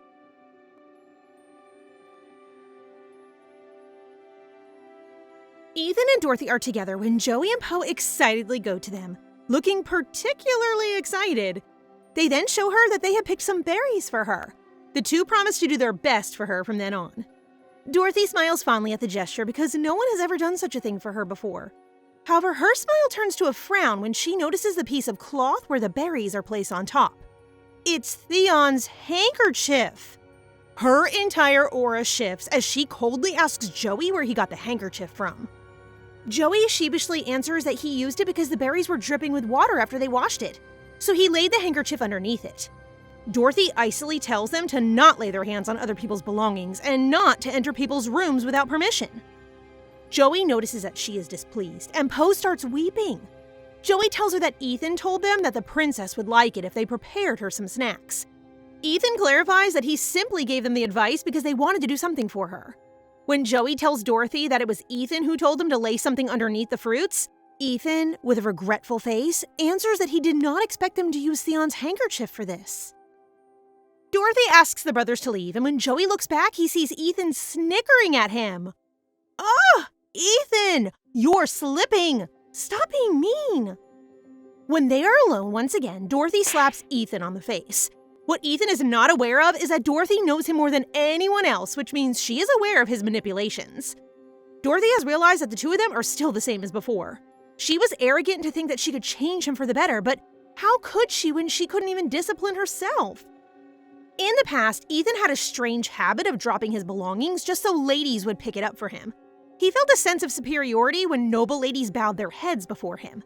She was the one who discovered this hobby of his, which marked the beginning of their sin. Their evil meshed together perfectly, the tyrant and the traitor. Their evil had taken root until she herself had taken the crown not meant for her. When Theon discovered what she had done, he wept upon seeing the corpse of his best friend. She told him that he would be happy for her because she had become the emperor. Even so, he continued to weep no matter how she begged him to smile. Dorothy is standing high and proud, even though the people around her are shouting that she is not suitable to be the emperor. Theon stands in front of her, telling her that she is not in the right mind to go on like this. She then extends her bloodied hand for him to take, asking him to tell her what to do, and she will not hesitate to do it. However, rather than holding her hand, he sneers in the most hateful way possible. In the past, Dorothy usually woke from such nightmares. Her insomnia had gotten worse after Raymond's death. The people of the Empire still spread rumors about how she killed the loyal nobles. Ethan told her how those people were merely blinded by deep-rooted traditions. Worst of all, Theon hasn't given her any proper attention. She thought about how Theon must hate her. Despite having everything she had ever wanted, she still felt like she had nothing when she thought of Theon. No matter how much Ethan assured her that he would serve her forever, it was no use. And yet, despite this, he still betrayed her. Wow, the relationship between these two was really toxic. When Ethan informed him that Theon kept on sending letters to Lady Julia, she recalled just how sad yet affectionate Theon's expression became every time he received a letter from that woman, an expression he never once showed to her. She was angered because she had more than what Julia had and could give Theon whatever he desired. And so she decided to build a new palace, all for Theon. Her orders forced the architects, craftsmen, and even the gardeners to work no matter the circumstances. She wanted to engrave her love for Theon on the great palace meant to be a heritage of humanity. The nobles were forced to appease her whims, a quick death given to those who even so much as mentioned her late brother. Despite the violence she displayed and her erratic temper, the nobles praised her. declaring her the best monarch there is. Also, they don't find themselves at the end of her sword. As she sat in front of her vanity with the maid styling her hair, she despaired that Theon, despite her building a magnificent palace for him, had yet to see her. Suddenly, she noticed her gaunt face in the mirror, and she was startled that the only beautiful thing about her was the jewels she wore. In her rage, she snatched the earring straight off her ear, not caring that she started bleeding. Ethan instantly came rushing in, worried about her, especially when he saw her hurt. However, they were interrupted by Theon's arrival. Dorothy was overjoyed to see him again, but she soon found out that he was merely there to confront her about stripping the Delavina family of their title and forbidding them from entering the Empire. When she told him to just forget about Julia, Theon was enraged even more, reminding her about how much he cared about Julia. Hearing this from him blinded her with rage, and she raised her hand against him, slapping him straight in the face. She told him that he belonged to her, but he countered that he had never once sworn to be hers. She regretted her actions immediately. She felt vile that she had struck the one she loved. He rushed away, and she attempted to go after him. However, Ethan caught her arm, telling her to give the Duke some time. He comforted her as she wept. Dorothy gave Theon everything she could to Theon, from expensive gems to magnificent greenhouses. But all of those changed nothing. She'd rather that he openly resent her than ignore her entirely. So when Ethan informed her that Julia died because of an accident, Dorothy was overjoyed. Now Theon would finally look at her. She rushed to find Theon, but when she did, she saw him surrounded by literal darkness, clutching a dead bird in his hand. Dorothy was shocked and didn't know what to do upon witnessing Theon's power. Theon, with tears in his eyes, asked her if, despite seeing him like this, she still loved him. Dorothy knelt in front of him and held his hand, and she told him that no matter how disgusted or resentful he was to her, she would still love him. Hearing this prompted Theon to ask her if this was the reason why she killed Julia. Dorothy instantly denies having to do anything with what happened to Julia. However, he cared not for her explanation, for he was convinced that she did do it. He forcefully grabbed her wrist and told her that her ambition was what killed him. Sure enough, Theon left her in the most permanent way there was. His death was the only thing she saw day and night. She was so lost in grief that the nobles were able to easily dispose of her. She was sentenced to death because of the crimes she had committed. The person she saw before her died was none other than Ethan. He asked her to say a word before she was executed, but she didn't say anything. He knelt before her, telling her that he could still get her out of this situation if only she asked for his help. However, she told him that she was fine. She saw this as her punishment for bringing pain to so many people. Because of her, Theon died, and she didn't want to live without him. Ethan was enraged that she was doing this all for that man, but she merely replied that she had failed and become the devil. All she hoped for was that he became a brilliant ruler. She believed that she was the most evil person in that world, and she wished that she had died earlier, before Theon took his own life and before she killed Raymond. If so, people would have been happier. Dorothy comes back to reality. She could not believe that those memories suddenly flashed in her mind. However, she was sure about one thing. She and Ethan are so alike, which is why they only make each other more evil. She no longer has the confidence to be with him. She turns away from him, but he hugs her from the back, begging for her forgiveness. He admits that he was wrong, but she wrenched herself away from him. She will no longer be deceived by him, but she softens when she sees him crying. He admits that he only did it because he was jealous and didn't want to be abandoned by her. Jeez, this kid has issues. Scratch that. They both have issues. I really hope they can still mend their friendship despite everything. With shaking arms, he begs her not to hate him. Dorothy then realizes that she doesn't really know him. Can he really change? Karnon receives a report about how well Dorothy handled the Harks during their visit. He has been informed about the charitable work she's been doing in Certain. She has a great reputation among the nobility, and some people even consider her a genius. Hearing all these makes the Emperor think about Dorothea again. He considered giving her an entrance exam to Epidemic to test her intelligence. However, he doesn't believe she will pass anyway because she's a millionaire who is lacking. Grr, this man is just so wretched, isn't he? I really despise you to the bones, you good-for-nothing creature. Are you supposed to be a wise emperor? Meanwhile, back in Certain, Stefan is recalling when he first met Dorothy. He was one of the knights who saw her in the desert when she was kidnapped. When he got to his place, she did recognize him, and he hesitated to shake her hand, fearing that she would break. When the princess asked him to teach her his swordsmanship, he was excited because he could finally hold a sword again. But then he witnessed just how gifted the princess was, and he understood the joy of teaching. He thought that this child was blessed by the gods and that she was meant to be loved by everyone. But then she told him about her nightmares and how she was desperate to be good. He realized that she was destined to not receive love, all because she was blamed for her mother's death. It was said that the Emperor was so enraged that he almost strangled the newborn to death. How horrible! My anger for Karnon is deep-seated at this point. He wonders if someone told her about what happened during her birth that had caused her to feel guilty. If only he was as gentle and talkative as Clara, he could tell the princess that it wasn't her fault and that she was a lovely and kind child. Suddenly, he noticed that Joey was creeping behind a bush. He stood up, and the boy was so surprised that he fell to the ground. When they settled to sit together by the tree, Joey asks him how he can become a knight.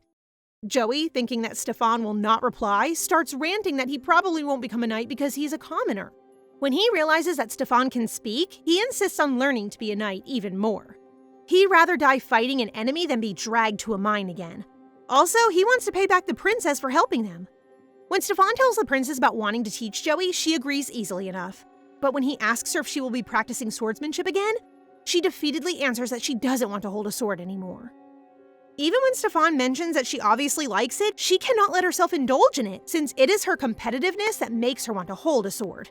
Feelings that she absolutely cannot have. Stefan was saddened to see the princess give up something she enjoyed. Ethan despairs every time he thinks that the princess probably hates him now. Even though she accepted his apology, she has also been actively avoiding him, refusing to see him every time he attempts to come over.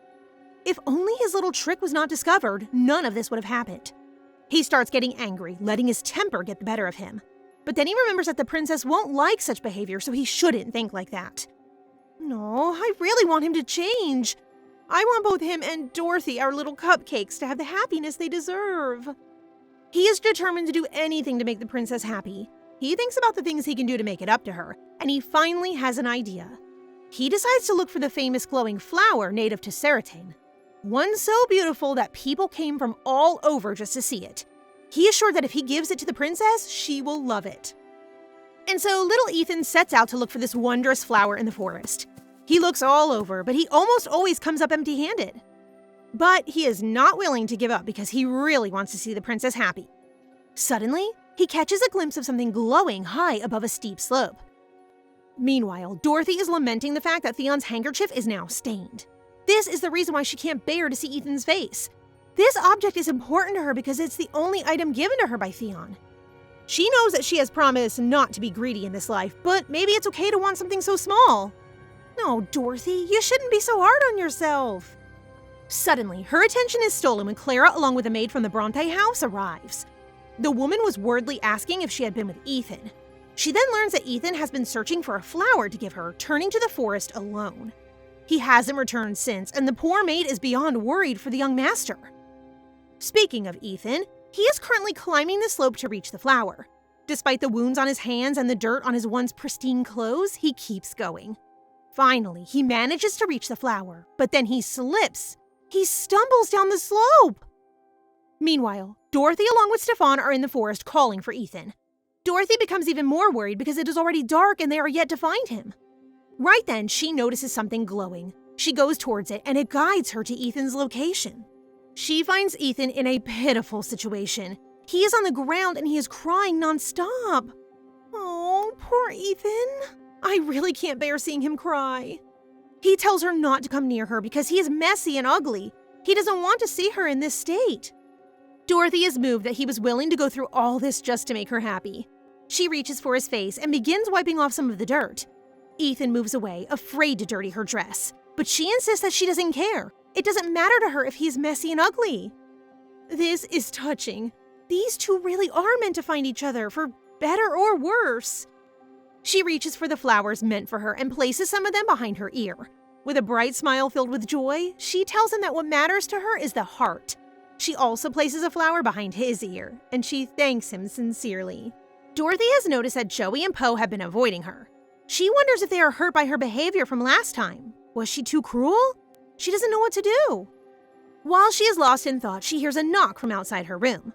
When she opens the door, she is greeted by the siblings holding a piece of apple pie. Poe enthusiastically tells her that it is a gift for her. Poe is guilty of making the princess angry last time, so he wants to give her a real present. The little boy offers her the first apple pie he has ever made. Oh, how sweet! I love how Dorothy is now surrounded by good people. She deserves love. The princess recalls that in the past she wasn't impressed by the food served to her, but now that she receives food that was prepared by people who thought of her, she feels warm all over. With a bright smile, she tells the siblings that the pie is delicious. But in the middle of the happy atmosphere the home has created for herself, a hurricane in the form of her father's messenger threatens to ruin her peace. She is ordered to go back to the capital. Karnon ruins everything! I really hope that guy gets what he deserves. She is angered by this news. Once again, the princess in the background is needed somewhere else. She's only treated as a princess when they need her, just like in her past life. Her all-consuming anger disappears, however, upon hearing Poe's soft voice, asking her if she's leaving.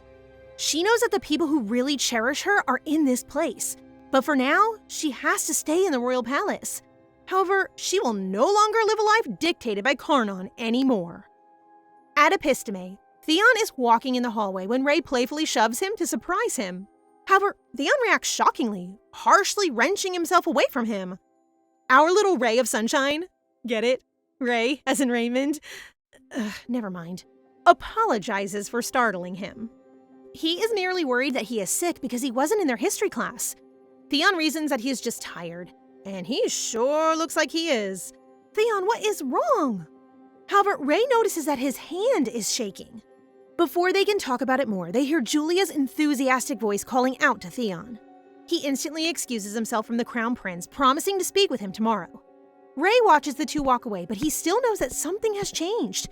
He wonders if Theon will tell him. All he can do is hope that it is nothing serious. Later on, Theon and Julia are talking. She asks him if he is really okay, mentioning that he is looking worse and worse. Suddenly, Theon blurts out that the bird has died. He tells her that a bird just dropped dead while he was having a walk that morning. The bird died in front of him because darkness appeared around him. The poor boy is beside himself, going out of his mind because of guilt. Julia panics as she watches darkness engulf the room they are in. Julia tries to comfort him, but he despairs that he can wield the spirit of darkness. Silence, darkness, and death are the work of his powers. He is the first freed in 100 years to have ever manifested the spirit of darkness. Theon worries that his destructive power will hurt someone someday. Julia comforts him by saying that their blood must have faded enough that it won't become strong enough to hurt people. Nonetheless, she informs him that she has written a letter to Fredia to inform his family about his situation. She also advises him that he talk to Ray about it, but Theon answers that Ray once told him that he communicates with the light spirit. However, unlike him, the spirit of darkness comes and goes as it pleases, doing whatever it wants. Like a tyrant. Yikes. Quite a comparison. Julia worries for him, but he assures her that he can still hold on until the letter from Fredia arrives. Julia then promises to help him if anything happens. Right then, Theon remembers that he wasn't able to reply to the princess's letter. He can only wish that he could control this power before they meet again. As Duke Bronte notices everything that's been happening with his son Ethan and Princess Dorothea, he thinks that Princess Dorothea is very interested in his son. The very first time that she went to the mansion, she also looked for Ethan and doesn't refuse his invitations whenever they arrive. Even when Ethan disappeared into the mountains, she went directly there to find him. Despite his background being imperfect since he's treated as an abandoned child, Princess Dorothea is still with him. Duke Bronte immediately talks to his wife, Duchess Bronte, about his idea. Since Princess Dorothea seems very interested with Ethan these days, he thinks of bringing him alone in this high-class banquet that he'll be going to. However, the Duchess thinks her husband's crazy. He's thinking of letting the world know of his illegitimate child with some common pub girl. The Duchess questioned him if she had ever discriminated against Ethan, knowing she didn't. Instead, she raised him and let him stay there as if it's her duty. The Duke explains that Ethan is old enough to see the world and know what it looks like. However, the Duchess shouts at him, saying that she's embarrassed to go out and have to smile as she carries her husband's child with another woman. Ethan's very obedient and beautiful, and that's what drove her crazy. She just can't love him as her own. Suddenly, the Duke sees Ethan standing by the door. His eyes look so shocked, and he runs towards his room. The Duke follows him and finds the boy sitting on his bed. Slowly, Ethan looks at him with tears coming from his eyes, asking if they're ashamed of him. The Duke tries to comfort him, but the question still lies in Ethan's head. They keep hiding him, they argue because of him, and he wonders if it's because he can't go to the Epidemic.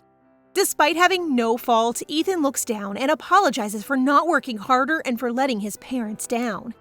It used to be like that too back when Ethan was still 8 years old. He insisted on going to the Epidemic with his brother Jonathan. However, due to an accident on the way there, he was unable to take the entrance exam. Regardless, the Duke is sure Ethan won't pass the exam anyway because of the fencing and horse racing part. Duke Bronte then consoles the boy again, who still thinks he's at fault. The Duke also promises that he will never hide him from everyone, as he asks Ethan to come with him at Count Duncan's banquet, since he'll officially introduce him as his son in front of everyone. Seeing how happy his son is, Duke Bronte finally realizes how he's been neglecting his kind boy all this time. At the banquet, Dorothea feels like she already wants to go home. That is, until Duke Bronte, along with Ethan, comes and greets her. It surprises the princess. The one who came out to the elite is Ethan. She can't seem to believe it since in her previous life, the first time Ethan appears in places like this was after Jonathan died.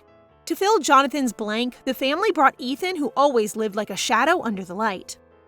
Dorothea wonders what changed in the Bronte family. She tries to ask why, but all the Duke says is that he thinks that Ethan needs to learn more about the society now. Ethan shares how anxious he feels not knowing how to behave in front of people he doesn't know, but fortunately, the princess is there.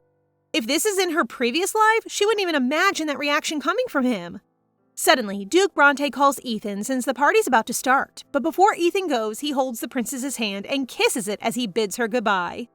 Though surprised, she then remembers that he's an expert in those sort of things. Given Ethan's surprise appearance is unavoidable that the nobles wouldn't take him too kindly. Still, they'll eventually want to approach him. In the past, Ethan's influence among the elite was really great to the extent that the number of people attending a feast will depend on whether he's there or not. Nonetheless, could these changes now affect the future? Minutes before the party starts, Mrs. Duncan seems to be having trouble. The performer that they booked months ago is injured and can't come. Suddenly, Ethan walks towards her and volunteers to play the piano. He introduces himself as the second child of Duke Bronte. Knowing his background, Mrs. Duncan thinks that he's so handsome and it's such a waste to hide a son like him. She then asks him if he can play Glory by Bertwin, given that it's such a difficult piece of music for an average person. Luckily, it's the music that he practices every day. As Dorothea searches for Ethan, she hears the piano. She turns around and sees him performing on it. People are mesmerized by how well he plays. Seeing him playing the piano made Dorothea think about his past. If only he chose to be a musician instead of prime minister, he'd be so much happier then. As soon as he finished playing, he looked at Dorothea and gave her a sweet smile. Dorothea leaves and goes to the terrace, where she hears the girls who are outside talking about how compatible she is with Ethan, which she thinks is nonsense. Suddenly, Ethan appears behind her. He laughs and smiles, asking if she heard those girls and their gossip. Ethan feels good about it, but Dorothea doesn't. As he grumbles a little about how mean Dorothea is, they hear those girls talking about Dorothea's family, how they've come to an end since she can't summon spirits. All of a sudden, the girls find themselves doused with red wine. They look up and see Ethan, who's sarcastically apologizing for spilling his drink. When they look who's beside him, they see Princess Dorothea, who's calling Ethan out. He doesn't stop, however, and he tells those girls that even though the Grand Duke Fried family hasn't been able to summon darkness spirits for 100 years, they still maintain their strengths. Even though Dorothea Millionaire couldn't summon spirits, this country wouldn't fall. The girls then try to explain how they feel sorry for her because of her past traumas. However, Dorothea remarks that they don't need to feel sorry or hurt for her since she isn't so unhappy that she'll stoop to their level. She goes back inside, thinking of those people who made her happy. Unexpectedly, the king's carriage arrives, bringing a message that the king wants her to go back since her health has already recovered and there's no reason for her to stay there anymore. Dorothea already turned it down back then, so she can't comprehend how stubborn he is. Anyway, it's the king's order, and if she refuses again, she'll probably be accused of treason. Dorothy asks the guard to give her some time to prepare, but unfortunately, the king had ordered that she must be brought immediately and without delay. They already had prepared the luggage for the trip for her. Dorothea's plea for more time to say goodbye is denied again. She'd been living there for years, but she's not allowed a proper farewell? Beside Clara, the person who followed her from the palace, everyone else might have to stay here, even Joy and Poe. If those children are left behind, they will have to return to the house where their parents are hurting them. For the last time, she asks if she can write letters for them. Luckily, she's permitted. Right after she finishes, Ethan appears, asking if she'll allow him to deliver that letter to the palace, assuring her not to worry since he'll do his best to carry out her order. She's skeptical at first since a similar thing happened before, but things are different now. Right when she hands it to him, Ethan congratulates her for being able to come back to Lampus. She thanks him again, saying that she had a good time with him, but Ethan's reaction turns sad as he asks her not to say it as if it'll be the last time they'll see each other. Dorothea assures him that it won't be the last time, because whether they want it or not, their destiny will always allow them to see each other again. Right when she's about to ride the carriage, Ethan holds her hand and pulls her for a hug as he bids goodbye. Meanwhile, Ray walks around the halls wondering if Theon is hiding something from him. As he recalls, Theon seems to be absent-minded, as if he's thinking of something else. Moreover, he and Julia talk in private. This makes Ray think that Theon and Julia like each other. This makes him hysterical. Now that he thinks about it, he has to move away to make room for those two. Suddenly, he hears something emanating from a room.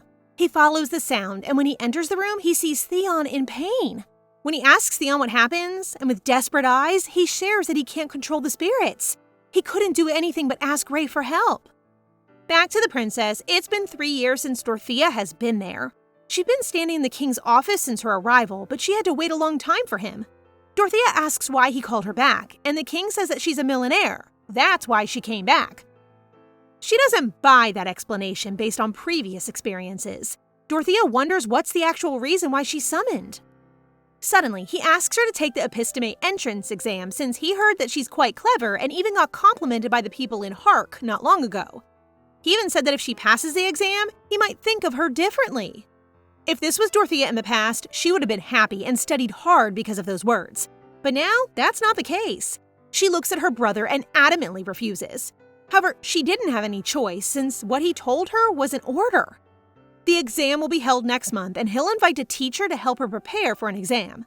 She tells him that she doesn't need a teacher, just like the king, but he just tells her to think of the royal family's honor before promptly leaving. Lying on her bed while thinking about the examination for Epidemic, Dorothea is surprised when Ray suddenly barges inside her room.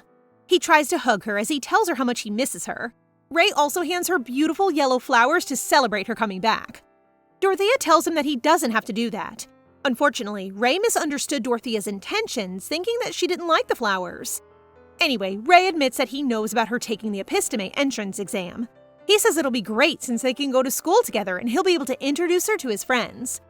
Trying to avoid the topic, Dorothea asks if he's busy.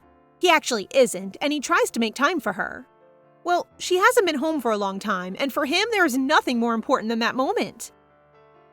However, in Dorothea's mind, if only her brother tries to be more busy by studying even harder, he can be the heir and not her. In the palace, Clara is panicking since Dorothea went back home all of a sudden. She tries to see if Dorothea brought her things in her book or if she missed out on anything. Meanwhile, Joy and Poe are worried that they'll be sent back to their homes as they don't want that. They're too afraid that the princess will forget about them and throw them away. Suddenly, Ethan arrives, informing them that Dorothea made them a letter and he's just there to deliver it. Clara reads it and informs Joy and Poe that the princess asks them to come to Lampus. Their faces lit up with happiness once again, knowing that the princess didn't throw them away. Since his job there is done, Ethan excuses himself. However, Clara stops him and asks him to stay a bit for some tea. But he refuses since Dorothea isn't there and he's just a mailman. When he leaves, Joy and Poe follow him. They thank him for what he's done and apologize for what happened the last time. But as soon as Ethan looks at them, there seems to be a hint of anger in his face. He asks them not to embarrass the princess as soon as they go there. Joy didn't take that well. She gets angry and shouts at Ethan as soon as he walks away. About a month passes, and in the king's office, the king questions Dorothea about her exam scores. He is furious seeing that all of her scores are 0. Epidemic has never had that score in its history. However, Dorothea sarcastically says that it's a good thing that she breaks tradition. The king furiously asks her to remember what he said. Think about the face of royalty. He can really say that Dorothea isn't thinking of this seriously. Anger consumes him as he asks Dorothea who she thinks he is. Dorothea looks at him and calmly replies that he's the king of Great Uvera, and he replies that he's her father. With that, she asks him if he even knows her birthday. To her surprise, he really does. The day the queen died. Because he considers that date as his wife's death more than his daughter's birthday, Dorothea never has had a happy celebration. On Ray's birthday, he held a party, but she didn't even get a flower on hers. She gets it. He is sad, but can he even look at her once? She exists. Never once she feels like she's his daughter. Every time she tries to ask for something, she always gets yelled at, while also being called childish, bad, and selfish. That day, he hoped that Dorothea had died and the queen had been the one to live. She can still feel it now, even if he doesn't say it. The king shouts at her, asking her to stop, but Dorothea continued on. Instead, she asks him about what happened last year when she got kidnapped. Did he hope she'll die too? In an instant, a huge slap is thrown at her, making her face red. As soon as she saw the king's reaction, she got confused. He feels the need to treat her like a stranger. Dorothea tells him that she still remembers what he said, to not make a mess. She knows he feels embarrassed about her being kidnapped, that's why he didn't tell anyone. The king tries to explain, but Dorothea cuts him off by asking if he even tried to hug her, and if he ever saw her as his child. She was 9 years old. She was 9 years old when she got kidnapped, but when she came back to nothing. He didn't even ask if she's okay, not even a hug. He hasn't even said anything to her because to him, her existence means nothing but the death of his wife. With guilt all over his face, the king calls her by her name, but Dorothea tells him that he doesn't need to call her millionaire because she never felt close to a blessing by having that name. Dorothea also says that he doesn't even need to ask her to his ceremony if he doesn't want to. Suddenly, she excuses herself and leaves. As soon as she does so, she feels relieved. She doesn't feel bothered by her millionaire father anymore. While walking in the hallway, Stefan immediately approaches her and asks if she's okay the moment he sees the huge bruise on her face. Suddenly, Dorothea cries in front of him, saying that she wants to go back to her palace. She doesn't want to be there anymore since she feels like she doesn't exist in that world. Stefan can feel her pain and hugs her, doing his best to comfort her. As the two of them walk away, Dorothea asks Stefan if it's obvious that she cried, but the bruise on her face is more obvious. Dorothea then looks at him and smiles as she thanks him for staying with her. Stefan is taken aback, but he smiles as he pats her head. Out of the blue, Theon arrived, which made Dorothea panic since she still has the bruise from earlier. The timing is always not right. Whenever Theon's around, she always has no choice but to show him that face that she doesn't want to show. However, Theon hands her some medicine to put on her injury so it will heal faster. He even tries to volunteer in putting it on, but Dorothea declines that offer, opting to do it herself. As soon as Dorothea leaves, Theo feels something. It's the power of the spirit. He should be careful in meeting people given that he hasn't controlled it yet. Anyway, in her room, Dorothea thinks of writing a letter to Ethan telling him about what happened, but she decides not to since it's all useless. Meanwhile, Ethan waits for her to contact him since he misses her very much and hopes that she's all fine. When Dorothea was born, Alice the Queen died.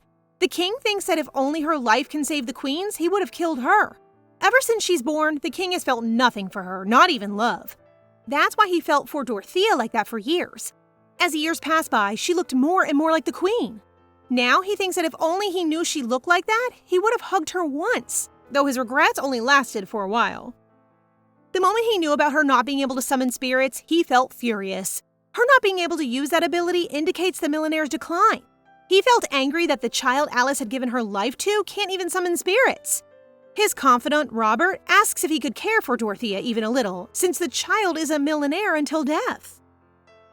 However, that very fact is what the king considers the problem. Meanwhile, Ray rants to Theon about Dorothea getting 0 on the exam and subsequently getting the lowest score in history. Ray feels bad for his sister, but Theon tells him that her getting 0 means that she's smart.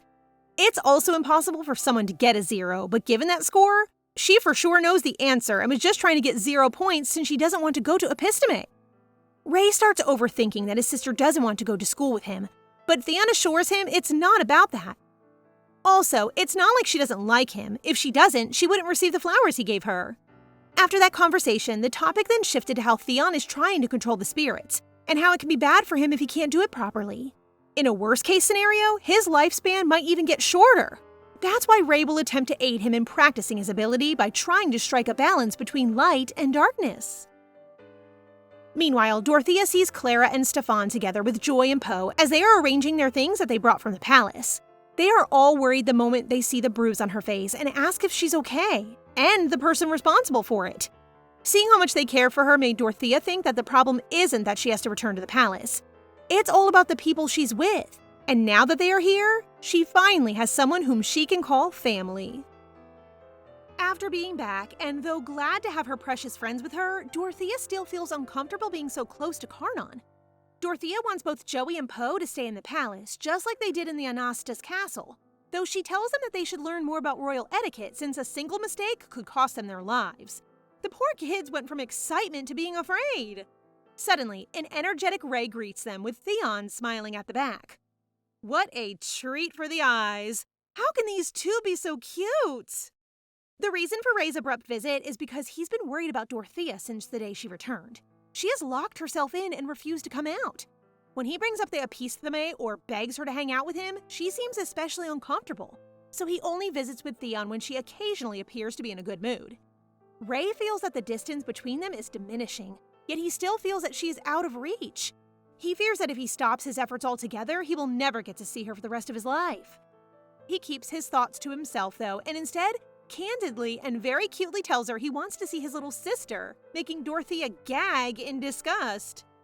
From being disgusted, her heart beats, as if seeing Theon for the first time. She realizes that in the past, receiving affection as small as that was enough to make her heart race, and the idea of casting Theon aside was the hardest. As she gazes at him, the complex emotions she felt when seeing Theon are gradually fading, and the days she recalled his death are also diminishing. In this lifetime, it is enough for Dorothea to be able to see his face like this. Dorothea smiles, though with a hint of heartbreak.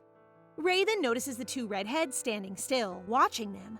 Dorothea introduces Joey and Poe, who seem to be starstruck by the Crown Prince of Vera. However, Ray, acting as normal as one can be, talks to them with a friendly face, even inviting them to come over sometime. Dorothea is reminded of how Ray treats everyone equally without any airs. Ray doesn't even put on an imposing facade, build walls, or have charisma. She thinks she perhaps was jealous of his brightness and the ability to make everyone love him. Several years later, the beautiful Dorothea is now 16 years old. Her maid rushes forth with urgency to bring news, informing her about Lady Clara's situation. Clara hesitantly tells Dorothea that her father passed away, and she's worried that she's asking for a few days off. Dorothea comforts the sobbing Clara and tells her she shouldn't be apologizing, and that Dorothea is the one who should feel sorry. Clara tells her how fortunate it is to serve someone as affectionate as Dorothea, but Dorothea thinks differently. After Clara leaves, Dorothea realizes she has known Clara for a long time, but she doesn't know anything about her family. She believes she doesn't deserve to hear such praises because she's still someone who killed her family with her own hands, who brought the army to her father's funeral and killed her own brother as a tyrant. She wonders how someone like her can fathom the depths of Clara's sorrow. After a time, she calls for someone and tells her to send people over to help Clara with the funeral and to send a floral wreath on her behalf. The maid is shocked with such an unprecedented order. She tells Her Highness that it's against protocol. Sending a wreath in the name of a royal family is only appropriate for well-renowned nobles or high-ranking officials. It's improper to casually associate the royal family's name with a commoner, let alone a maid. Hearing how she's forbidden to send a single flower wreath to someone who's been the most devoted person to her in this lifetime, someone she considers a family, Dorothea insists on sending the flowers, and what's more, she's attending the funeral in person. Completely flabbergasted, the maid tells Her Highness that Clara's house is in the neighborhood where commoners live. Dorothea makes herself clear once more that Clara is special to her, and that she will not be left out when she's in mourning. Meanwhile, Clara is occupied with a lot of things for the funeral. A sudden knock brings her back to the present. She opened the door, and there was Stefan, who came to help her and also brought the wreath Her Highness sent. Clara is not sure if she should accept everything, but she's grateful. She's in tears, so Stefan hesitantly pats her shoulder for comfort. Rather than focusing on the dead, talk during the burial is all about the lavish wreath from the royal palace. There are several conjectures regarding Clara's rise to reputation following her close relationship with Her Highness. Her father is regarded as royalty, even in death, for producing such brilliant children. People can't really shut their mouths and mind their own business. Meanwhile, Clara expresses gratitude to Stefan, mistaking him for one of the princess's aides. He reveals he volunteered out of concern for her, having heard of her tears. Out of nowhere, a royal carriage pulls up at the funeral home. Clara is perplexed, but she's taken aback when Dorothea shows up. Dorothea arrived at such a late hour because she reasoned that arriving during a busy time would strain Clara more. Clara gives Her Highness a hug after breaking down in tears. Clara apologizes for serving Dorothea in a rundown location, but Dorothea assures her that it's okay because she came to visit their home. Clara is confused, but Dorothea can't tell her that the real reason she's there is because she doesn't know much about her, so she just asks her about her family members. Clara mentions her reclusive older brother, but to her surprise, a man enters the room in a wheelchair. Anton. Clara immediately introduces Her Highness. He bows and apologizes for not recognizing her. Anton thanked Her Highness for her kindness, especially to Clara. Dorothea tells him how Clara helped her, one of the few people who sincerely treated her family. Perhaps family is not just about a shared bloodline, but people who are able to cherish and value each other. So in that regard, she considers Clara just as important to her as family. Clara excused herself, telling them she will be preparing the tea. Hearing those from someone like her, Anton thanked her for truly cherishing his sister. He tells her how hard it must have been for Clara to carry the family. He feels ashamed that he's holding her back, and that Clara must have wanted to do many things herself. Anton confides in Dorothea about his struggles with disability and societal prejudice. Dorothea didn't know that everyone was struggling in places she wasn't aware of. Meanwhile, Stefan finds Clara outside, seemingly feeling not okay. Stefan can see through Clara's facade and hears her pain from the inside. She admits that she is tired of her family's negativity and is reluctant to introduce her brother because of fears of what people would think of him. Stefan comforts her, telling her that the princess recognizes her goodness. And so, Stefan swiftly takes her in for a hug. Oh, Clara! I am having butterflies in my stomach watching these two. Okay, back to the story. As he brushes her hair, tears continue to rush down Clara's face. They hug each other tightly, but they eventually go back and separate. After gathering their thoughts, they return to Dorothea, who counsels Clara to rely on Stefan for support because she'll be busy for a while. Clara's face is full of curiosity, so Dorothea tells her that she has something she must do. The next day, Dorothea completes her plans to establish support facilities for people with disabilities. Remembering Anton's words, she wants to help him not get humiliated by others and be able to work. Not just job opportunities, but also their medical care and wishes to create a community as a support group. But just like in her past life, when she established a support facility for people with disabilities, she failed to get support from the royal family. They see it as reckless, partly because they only want to invest on what's profitable to the royal family. Even her father saw it as useless, telling her that people with no value are not needed. Reminiscing that enraged feeling that had once eventually resulted in her greed for power for her to prove them wrong, Dorothea snaps out of it and tries to remember that she's now trying to let go of that maliciousness. Frustrated with how hopeless she is, she throws the papers. But to her surprise, Ray is in the room and subsequently picks them up. He reads the paper and is amazed by his sister's plan. Thinking with just a little information gathering, it is plausible. Dorothea cuts his excitement, telling him that it can't be done. And like a true brother, he sees right through her grim expression on the reason behind it. He tells her that he can offer his help getting their father's consent, which she failed to get in her past life. Dorothea doesn't want to admit that she needed help, but the power of her father's favored child can't be ignored. Most importantly, this is for Clara and Anton. She hesitantly asks if he can do it, which Ray excitedly says yes, but on one condition: a hug and a thank you from her. Dorothea is too stunned to speak to such an absurd request. She refuses it, which makes Ray devastated since he thinks it's a profitable trade for her. Curious to what Ray could get from that, Ray explains she's never done that before, that the moment she was born, she seemingly hated being hugged by him. That's when Dorothea remembered that it was the day she was reincarnated. Ray tells her he hated those times, but understands because she was still a baby, but she didn't hug him during his initiation ceremony either. She tries to deny remembering such events in front of his devastated face. She asks what's so meaningful about giving him a hug. Surprised that there's still a need to ask, Ray immediately tells her that it's Dorothea's will to allow him to break down the barrier to take a step further towards her, to have a relationship where they can understand and accept each other a little more, which is for him the most important above all else. He managed to make Dorothea say yes, but before he can get his reward, he needs to go get the Emperor's consent. Ray realizes that Dorothea has opened up her heart to him a bit more than before. Normally, she wouldn't even consider accepting such a ridiculous proposal. While walking, he stops at their mother's portrait displayed into the hallways of the palace. With his mother's absence, along came his younger sister, who he considers more special and more lovely than anyone else. He continues to stare at his mother's portrait as he promises to take care of Dorothea, not wanting to lose another family member, not like how he lost his mother. Ray gives the Emperor the plans for the Disabled Assistance Center, and the monarch looks at him with a bewildered expression on his face. When he tries to explain the significance of this to his father, all the king does is express disapproval. And similar to Dorothea's recollections of the past, the Emperor views this as nothing more than an unnecessary luxury. He advises Ray to always weigh profit and loss in relation to the Empire's prosperity, and not be swayed by such trivial matters. Hearing from his father about focusing on more valuable tasks makes him ask what valuable tasks are really there within the Imperial House. And if it's not supporting those who are immediately struggling, then who or what else should they strive to help? He confidently tells his father that the prosperity of the people is the prosperity of the Empire. He ends by questioning what good is the Imperial House without the people. But the moment Karnon knows Dorothea is at the root of the plans, he asks Ray if he's being manipulated. In an instant, Ray refutes these claims, saying that Karnon stopped talking before even asking Dorothea about her intentions.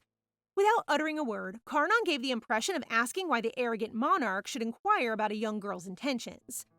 His stares are enough to send shivers down anybody's spine. Raymond underestimates the weight of the Millionaire name. The sun is their dominion. By providing the people with their warmth, they merely cause them to become inactive. And so they should always choose when and who to shine that warmth upon carefully. And just like that, Ray becomes irritated with His Majesty's effortless speech despite his lack of knowledge. He informs him that what Dorothea really wants to offer is a home free from prejudice and where no one is treated unfairly. He tells him that nothing is worse than turning a blind eye and doing nothing despite having the power to do so. The weight of their power can give them the strength to help someone, which is why Dorothea prepared the proposal. Karnon reminds Ray about the crisis the Imperial House is in, Dorothea being unable to wield the Spirit of Light and what this means for a millionaire. He tells him that Dorothea's incompetence would be wishing to further diminish the authority of the fallen Imperial House. The Spirit of Light, the genesis of the world, holds unmatched power and authority, symbolizing legitimacy to rule the Empire. The House of Fredia maintains its position solely through wielding the Spirit. Karnon asserts that only those who wield the Spirit can claim the throne. The Spirit's power is the sole justification for a millionaire to hold the throne. For the House of Fredia, authority is contingent upon the stature of the Spirit, creating a symbiotic political relationship. Karnon points out how Dorothea disgraces the millionaire name while they seek support elsewhere, causing allies to abandon them. He warns against sacrificing smaller gains to preserve larger ones. But Ray insists on considering the people of Vera's welfare, questioning if the Empire values even their hearts for profit. Karnon turns his back and tells him that if he has good reason to, then it must be that way. And for the king, his people are never enough of a reason. Once Karnon departs, Ray comes to the realization that suggesting the throne cannot be sustained without the Spirit implies incompetence. Ray nervously delivers the news to Dorothea, urging her to proceed in his name. He offers to shoulder the responsibility, confident the Emperor won't go as far as banishing him as the Crown Prince. Realizing he may have rubbed her the wrong way given the Emperor's treatment of her, he attempts to apologize, but Dorothea grabs him by the collar. She grabs him with all her might and questions why he would go to such lengths for someone at a disadvantage. Despite their father's opinion, he sees Dorothea as the most amazing person he knows as he gently holds her hand. Overwhelmed, Dorothea struggles to respond, feeling conflicted by Ray's kindness. If only Ray knew that the very hand he's grabbing destroyed everything. She would rather want him to express anger, inquire about her sins, resent and punish her, as his kindness pushes her to confront her past sins. Deeply resentful and jealous, she even contemplates killing him or even confessing it to him. Dorothea finally says her true intention to Ray, and that he should cast her aside as well, like what Karnon did, like the nobles and the people who gossip about her. But even before she finishes speaking her mind, Ray instead finds this quite touching. It's the first time she said something to him. And to know that she didn't just hate him outright, but only because she felt sorry, is a glad thing to know. He tells her that to think that she's a bad person just because she was jealous just proves how kind of a person Dorothea is. However, Dorothea struggles to comprehend his perspective. Ray explains that truly bad people lack guilt and refuse to repent, contrasting her genuine remorse. He assures her he's doing well and embraces her, though she yearns for forgiveness, even if it means remaining ignorant of her past sins. As they embrace, Ray notices Dorothea's tears and attempts to console her by telling her that he's jealous and despises her too. Boy, what a way to console someone, Ray! However, in Dorothea's mind, she prays he doesn't forgive her for this. Meanwhile, in the palace, Theon observes that Ray appears to be in a great mood. He still can't get over how adorable Dorothea is a while ago, surely still elated from their shared moment. Nelius interrupts their conversation with disdainful remarks about their plans for a support center, prompting Ray to respond with wit and composure.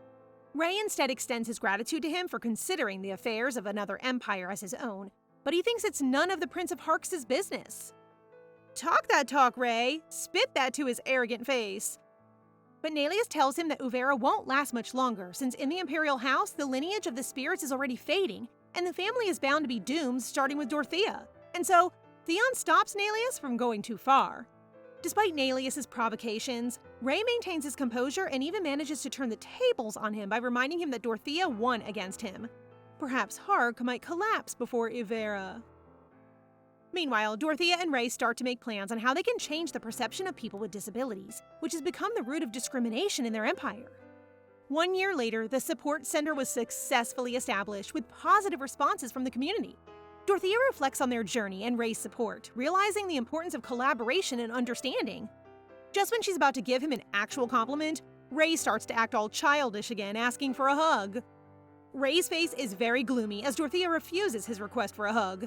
Dorothea instead extends her hand in gratitude for their progress. Dorothea extends her hand for a handshake, but Ray surprises her by pulling her into a hug. Blushing, Dorothea tries to break free, embarrassed by the onlookers, but Ray proudly embraces her, disregarding any judgment that might come from the onlookers. As they embrace, Dorothea recalls a past memory of Ray's kindness, realizing it may have prevented her from harming him. She admires his unwavering belief, making her acknowledge even her own faults, and making her wonder if that's the reason why he didn't kill her in her past life. Fittingly, Dorothea wonders if she was the stupid one instead of Ray. Meanwhile, Ethan, the talented violinist of the Bronte family, was performing for a crowd. Based on the compliments of the people, Ethan's father suggests he retake the Epidemic entrance exam. But Ethan declines, cherishing the connections he's made and choosing to support his family. Unbeknownst to his father, Ethan's true reason for not pursuing Epidemic is his admiration for the princess, despite rumors of her incompetence.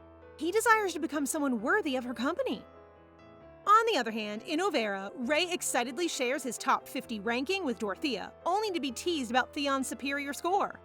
As Theon invites Dorothea to visit his hometown, memories of their past life flood her mind. Still, she resolves to go, despite her lingering feelings for him. It's a foggy morning as the sounds of horses' footsteps echo the surrounding. While the millionaire siblings are on their way to Fredia, Raymond jokes about how Fredia signed a contract with the dark spirits that explains the foggy weather. As soon as they arrive in front of a huge castle, which seemingly looks like something straight out of Athens, Dorothy's eyes grow wide as she gazes upon the castle's beauty. She barely remembers it being a beautiful place because it's a very different world from the one she saw in her past life. This day is her last day with Theon. Nervousness lingers in, but she convinces herself to act normally. Her cheeks turn red when Theon offers his hand in front of her as he welcomes her to Fredia. What a romantic scene! For sure, Dorothy can't handle the butterflies in her tummy. Inside the castle, Theon's mother, the Grand Duchess Freed, welcomes the millionaire siblings with a beaming smile on her face, which melts their hearts. Dorothy then decides to have a rest when, out of the blue, Theon grabs her hand and takes her by the lake to go fish hunting. There, Dorothy is just peacefully sitting while watching the two men having fun. Moments later, Ray shows his excitement holding the big fish he just caught. Not long after, Julia arrives bringing lunch for them. Dorothy's smile suddenly fades when she sees Julia laughing together with Theon in front of her. Of course, whenever Theon is around, Julia is never far behind. Looks like someone's feeling a tad jealous, huh? Meanwhile, Raymond then walks holding a bucket of fish. He happily shows off his fishing skills by the amount of fish he caught. He jokes around about becoming a hunter instead of an emperor, which gains a violent reaction from his sister Dorothy. If Raymond is being lucky in catching fish, Theon is completely opposite. As per Julia, it might be because of the spirit of darkness. She even recalls the time when he broke a glass when he was little. Upon hearing these, bitterness grows inside Dorothy, and Julia's presence makes her feel small because, after all, Julia knows a lot about Theon. She refuses the thoughts in her mind since all she wants is Theon's happiness. His smile is enough for her already. After a while, Theon invites her to go fishing with him. She can't believe that Theon offered his hand twice already. How can she even resist? She takes a moment of silence as she contemplates accepting the invite. However, the thought of it being the last time pushes her to be a little greedy, so she reaches his hand as a response. And so Dorothy and Theon begin fishing. Unfortunately, he first catches Boots with a missing pair. Fishing is clearly not his specialty, but because he loves the lake, he finds it very fun every time he's hunting a fish.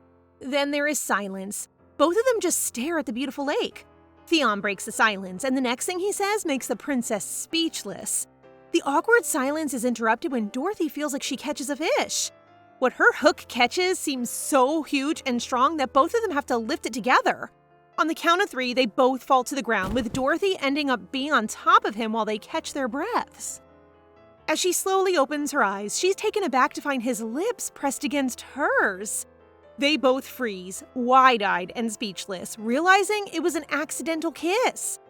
Both of them remain speechless, sweat dripping, eyes locked in each other with surprise and shock. Moments later, the awkwardness is interrupted when Stefan suddenly arrives. Turns out Dorothy caught the biggest fish. Theon praises the princess and tells her about the belief that the person who caught the biggest fish will become the star of the day. This makes her heart melt and at the same time embarrassed. Why does she look even more beautiful when blushing like that? Makes me want to sail this ship to the sea. Still confused, Dorothy cannot stop thinking about the kiss, which was actually her first kiss, and why Theon doesn't mention anything about it as if nothing happened. She cannot handle the feeling and her heart seems to explode, yet Theon looks unbothered by it. Meanwhile, Dorothy can't shake off her confusion. She can't understand why Theon seems perfectly fine despite what she thinks was just a small accident. She can't help but wonder if he hasn't felt anything at all. Moments later, she decides to rest because her thoughts are drowning her. In the middle of contemplating her feelings, a man blocks her sight and she starts blushing as she realizes their faces are too close once again. With curiosity, Theon asks her as to why she accepted his invitation, when in fact, he already expects her to decline since all she does is put an invisible wall between them. Seems like she's hiding her true feelings. After he opens up about his feelings, Dorothy admits she's careful because she's afraid he might hate her, remembering how much he disliked her in the past. Despite her worries, she smiles softly and tells him all she wants is for him to be happy. Her thoughts echo in her mind. All the reasons why she chooses to come back begin flashing back. As Theon utters the word happiness, Dorothy's mind embarks on a journey of contemplation, delving into the depths of possibility of happiness. With a fleeting touch of his hand, memories come flooding back, whisking her away to the chaotic days of their shared history, where his eyes bore nothing but pure hatred towards her. She then begins to burst into tears. Theon notices this painful scene, so he reaches his hand to her cheeks to wipe off her tears. This gesture might be comforting to some, but to Dorothy, this seems hard.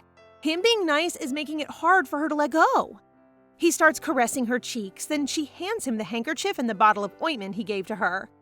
She decides to return them instead of throwing them away. How sweet of him to remember everything. To think that it's rare for a guy to remember such small details. However, Theon declines to accept them since these are the things he gave, so there's no need to return them. But as Dorothy remembers what happens with her day and how Theon treats her, she flashes an assuring smile that she's now ready to let go. Left with no choice, Theon accepts the things. Meanwhile, in Dorothy's mind, she already thanks him for allowing her to love endlessly, caring for her despite the harm she caused. Later that evening, Dorothy stares beneath the starry sky, lost in thought as the cool breeze brushes against her skin, while her hair sways by the wind.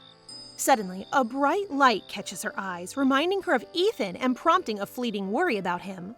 As their vacation draws to a close, they find themselves wandering through the grand halls of the palace, soaking in the final moments of their time away. Raymond's voice fills the air with playful complaints, expressing his desire to extend their stay. Despite the impending turn to reality, they linger, savoring each step and relishing the sights around them. Moments later, a young woman approaches them and shows the accessories made of shells found only in the Viridian Sea. The two are mesmerized by the seashells. Those are actually handmade work by the young woman to be given for the loved ones. Dorothy ends up buying them, then gives one to Stefan. The gesture makes his heart melt and flashes a soft smile. Then both of them head on their way back to the palace. It's Ray's graduation day from Esteem. Ray looks handsome as usual, wearing his formal graduation attire. Not long after, Dorothy arrives holding a bouquet of flowers as a gift for Ray. The two are having a casual talk, and Ray, being silly as usual, continues to joke around. Later on, a familiar face catches Dorothy's attention. A man in his tuxedo captures her gaze, and she notices the change in his aura. Soon after, their eyes meet, and Theon shows a sweet smile.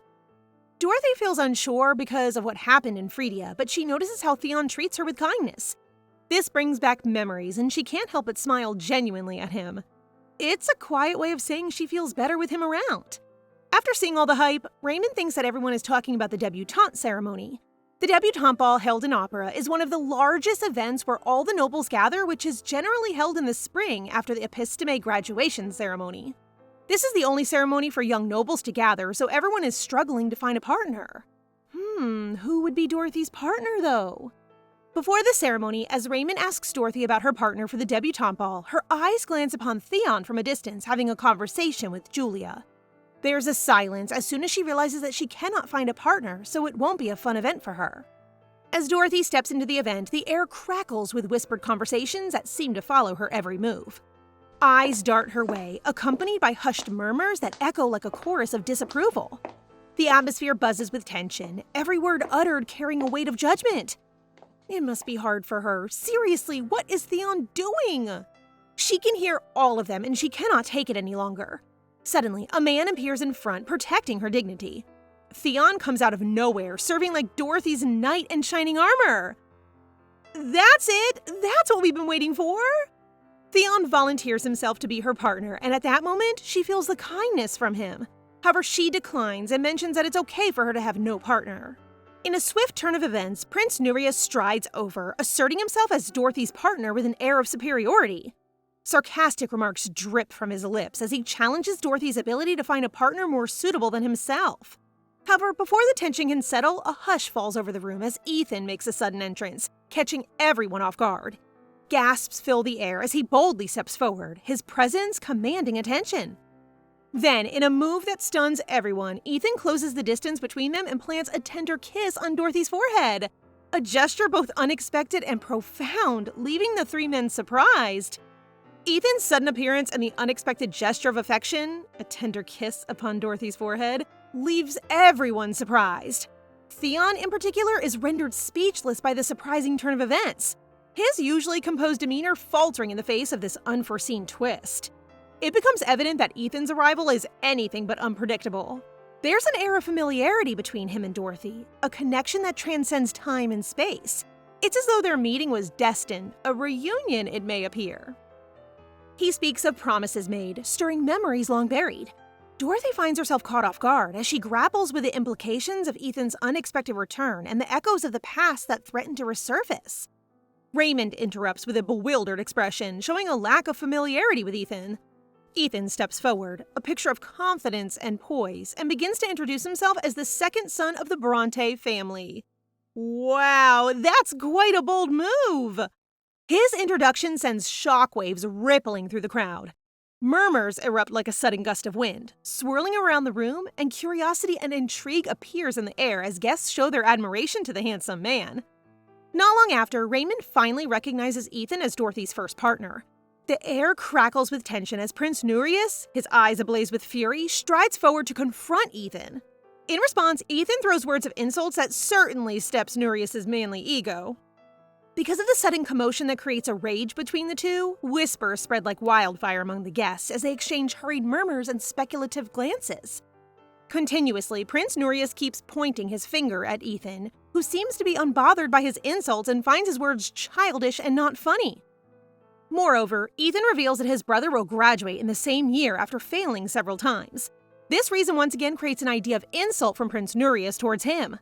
In a calm tone, Ethan proudly tells him that what he learned outside the academy is far beyond helpful, and that is to treat everyone, regardless of their background, in a respectful manner, and not attack them when he can't think of anything to say, as if he's talking about what Prince Nereus did a while ago. As the tension between Prince Nereus and Ethan escalates, with a swift and violent gesture, he strikes out at Ethan, a hand pressed to his cheek where a bruise already begins to blossom like a dark flower. Despite the pain etched across his features, Ethan remains calm. Ray stands firmly in between, trying to stop the escalating fire within Prince Nereus, with eyes showing authority, and threatens the prince, which leaves him with no choice but to walk away in anger. Meanwhile, Dorothy's face flashes worry, then decides to bring Ethan somewhere alone to talk. However, neither of them says anything, and the silence echoes through the room. She decides to break the deafening silence by asking if he's okay. With eyes full of hope, Ethan asks if she misses him. In fact, she always thinks of him, whether she's having a sad or happy moment. The conversation starts to deepen as they begin talking about their feelings in the past. Ethan is still holding on to their promise, despite Dorothy having thoughts about him finding someone better than her. With a sense of unwavering assurance, Ethan's voice cuts through the tension like a beacon of clarity in the depths of uncertainty. His words carry the weight of truth as he reveals how every beat of his heart echoes the name of Dorothy. All Ethan desires is Dorothy. Meanwhile, she let her own imagination run wild when she heard his words. Yet even amidst Ethan's sweet gestures and kind words, Dorothy can't shake a niggling doubt. She wonders if his affection is genuine or just a facade. She struggles with feeling unworthy, thinking her lineage is insignificant, that it doesn't measure up to his expectations. In her eyes, she's just an ordinary person in a sea of exceptional individuals. In her mind, what's the point of a princess lineage if she's treated like rubbish? In the face of adversity, Dorothy is forced to confront the harsh truth that her royal lineage does not guarantee her happiness or fulfillment. In a moment of vulnerability, Ethan reaches out to grasp Dorothy's hand, his touch a tangible reassurance amidst her doubts. With unwavering conviction, he looks into her eyes and speaks words of affirmation. Yet, as Ethan's kindness threatens to breach the fortress of her defenses, Dorothy remains steady. She knows all too well the dangers of falling for sweet words. It appears that he has overestimated her and he might be disappointed later. In her previous life, she had high hopes for what she would become in life. She believes that Ethan doesn't know anything at all. Little did he know that she was miserable, a disappointment, and a frustration. The more she refuses the idea, he keeps pushing for more. She firmly believes it as greed, for Ethan argues that what she perceives as greed can also be seen as something far more noble and pure: wishes, desires, and hope. He challenges her to reconsider her perspective, to open her heart to the possibility. Ethan really doesn't know the words "give up." Her confusion starts to escalate as to why he's very interested in her, but even Ethan doesn't know the answer. He's aware of her situation, but soon she will discover her intellect. The next day, Dorothy remains bothered and wonders about Ethan's words. She is seen sitting in front of her father, who shows an aura of authority, who is busy doing something. Do royalties enjoy people waiting for them? After a while, the Majesty commands the servant to bring something, which turns out to be wine with Dorothy's name printed on it. Confused, she asks her father as to why she sees her name on it.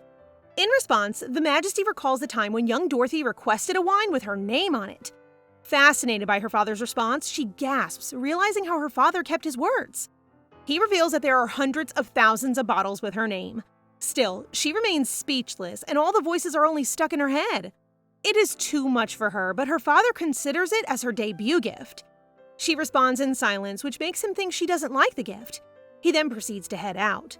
Dorothy slowly brings the glass to her lips and takes a tentative sip, her taste buds tingling with the exquisite flavor of the wine. It appears that Dorothy donated all 100,000 bottles of wine to hospitals, volunteers, and knights. She decides to give it to everyone because 100,000 bottles of wine is so hard to consume alone. Can I also get one, Princess Dorothy? It's the day of her debut, and Dorothy is preparing with the help of her personal assistant, Clara. The two ladies are having a good time talking about Stefan and Clara's status. Later that day, Dorothy starts being nervous as she gracefully walks through the crowd. She stands out like a beacon of light in the darkness, her beauty and poise capturing the attention of all who behold her. A hand extends towards her with a gesture of respect. With a mixture of surprise and anticipation, she follows the line of the arm upward. Ethan, in his usual handsome appearance, stands in front. Although she's nervous, she reaches out to his hand as well. However, a nagging sense of unease creeps into her mind like a persistent whisper in the shadows. Memories of past chaos on this very day flood her thoughts, and she knows that anything can happen on such an auspicious occasion. She recalls how the lights in the ballroom suddenly went out when she stood in front of everybody. How panic from the guests echoed the ballroom, and there was only complete darkness. Her debutante was a complete disaster. That time, she felt like the world was rejecting her, so she cannot help but be drowned with the doubts that this time will be all right. Lost in her own thoughts, Dorothy is unaware of Ethan's words until his warm breath tickles her ear, sending a shiver down her spine. Startled, she turns to find him standing beside her, a knowing smile playing at the corners of his lips. Meanwhile, Theon is watching them from afar in silence. Who knows what he must be thinking? Suddenly, Julia approaches him with a concerned face. I can really smell the scent of jealousy from Theon. As the princess gracefully navigates the crowded ballroom, the air crackles with the energy of whispered conversations and hushed murmurs full of insults and judgment. Not long after, the light spirit appears during the opening. It's Ethan's first time seeing, and doesn't even amaze him because he certainly expects for more. It's almost the end of the event, and Dorothy starts to head her way out, but she still has doubts about her capabilities. She starts feeling small, as to the fact that she cannot control spirits unlike her father. Good thing Ethan is to the rescue, and both of them are at the balcony when a sudden appearance of Theon and Julia surprises her. So guys, What do you think of this story so far? Please subscribe and turn on notifications for updates on this and all our other stories, so you can be the first to find out when they're out. Thank you so much for your support. See you in the next one!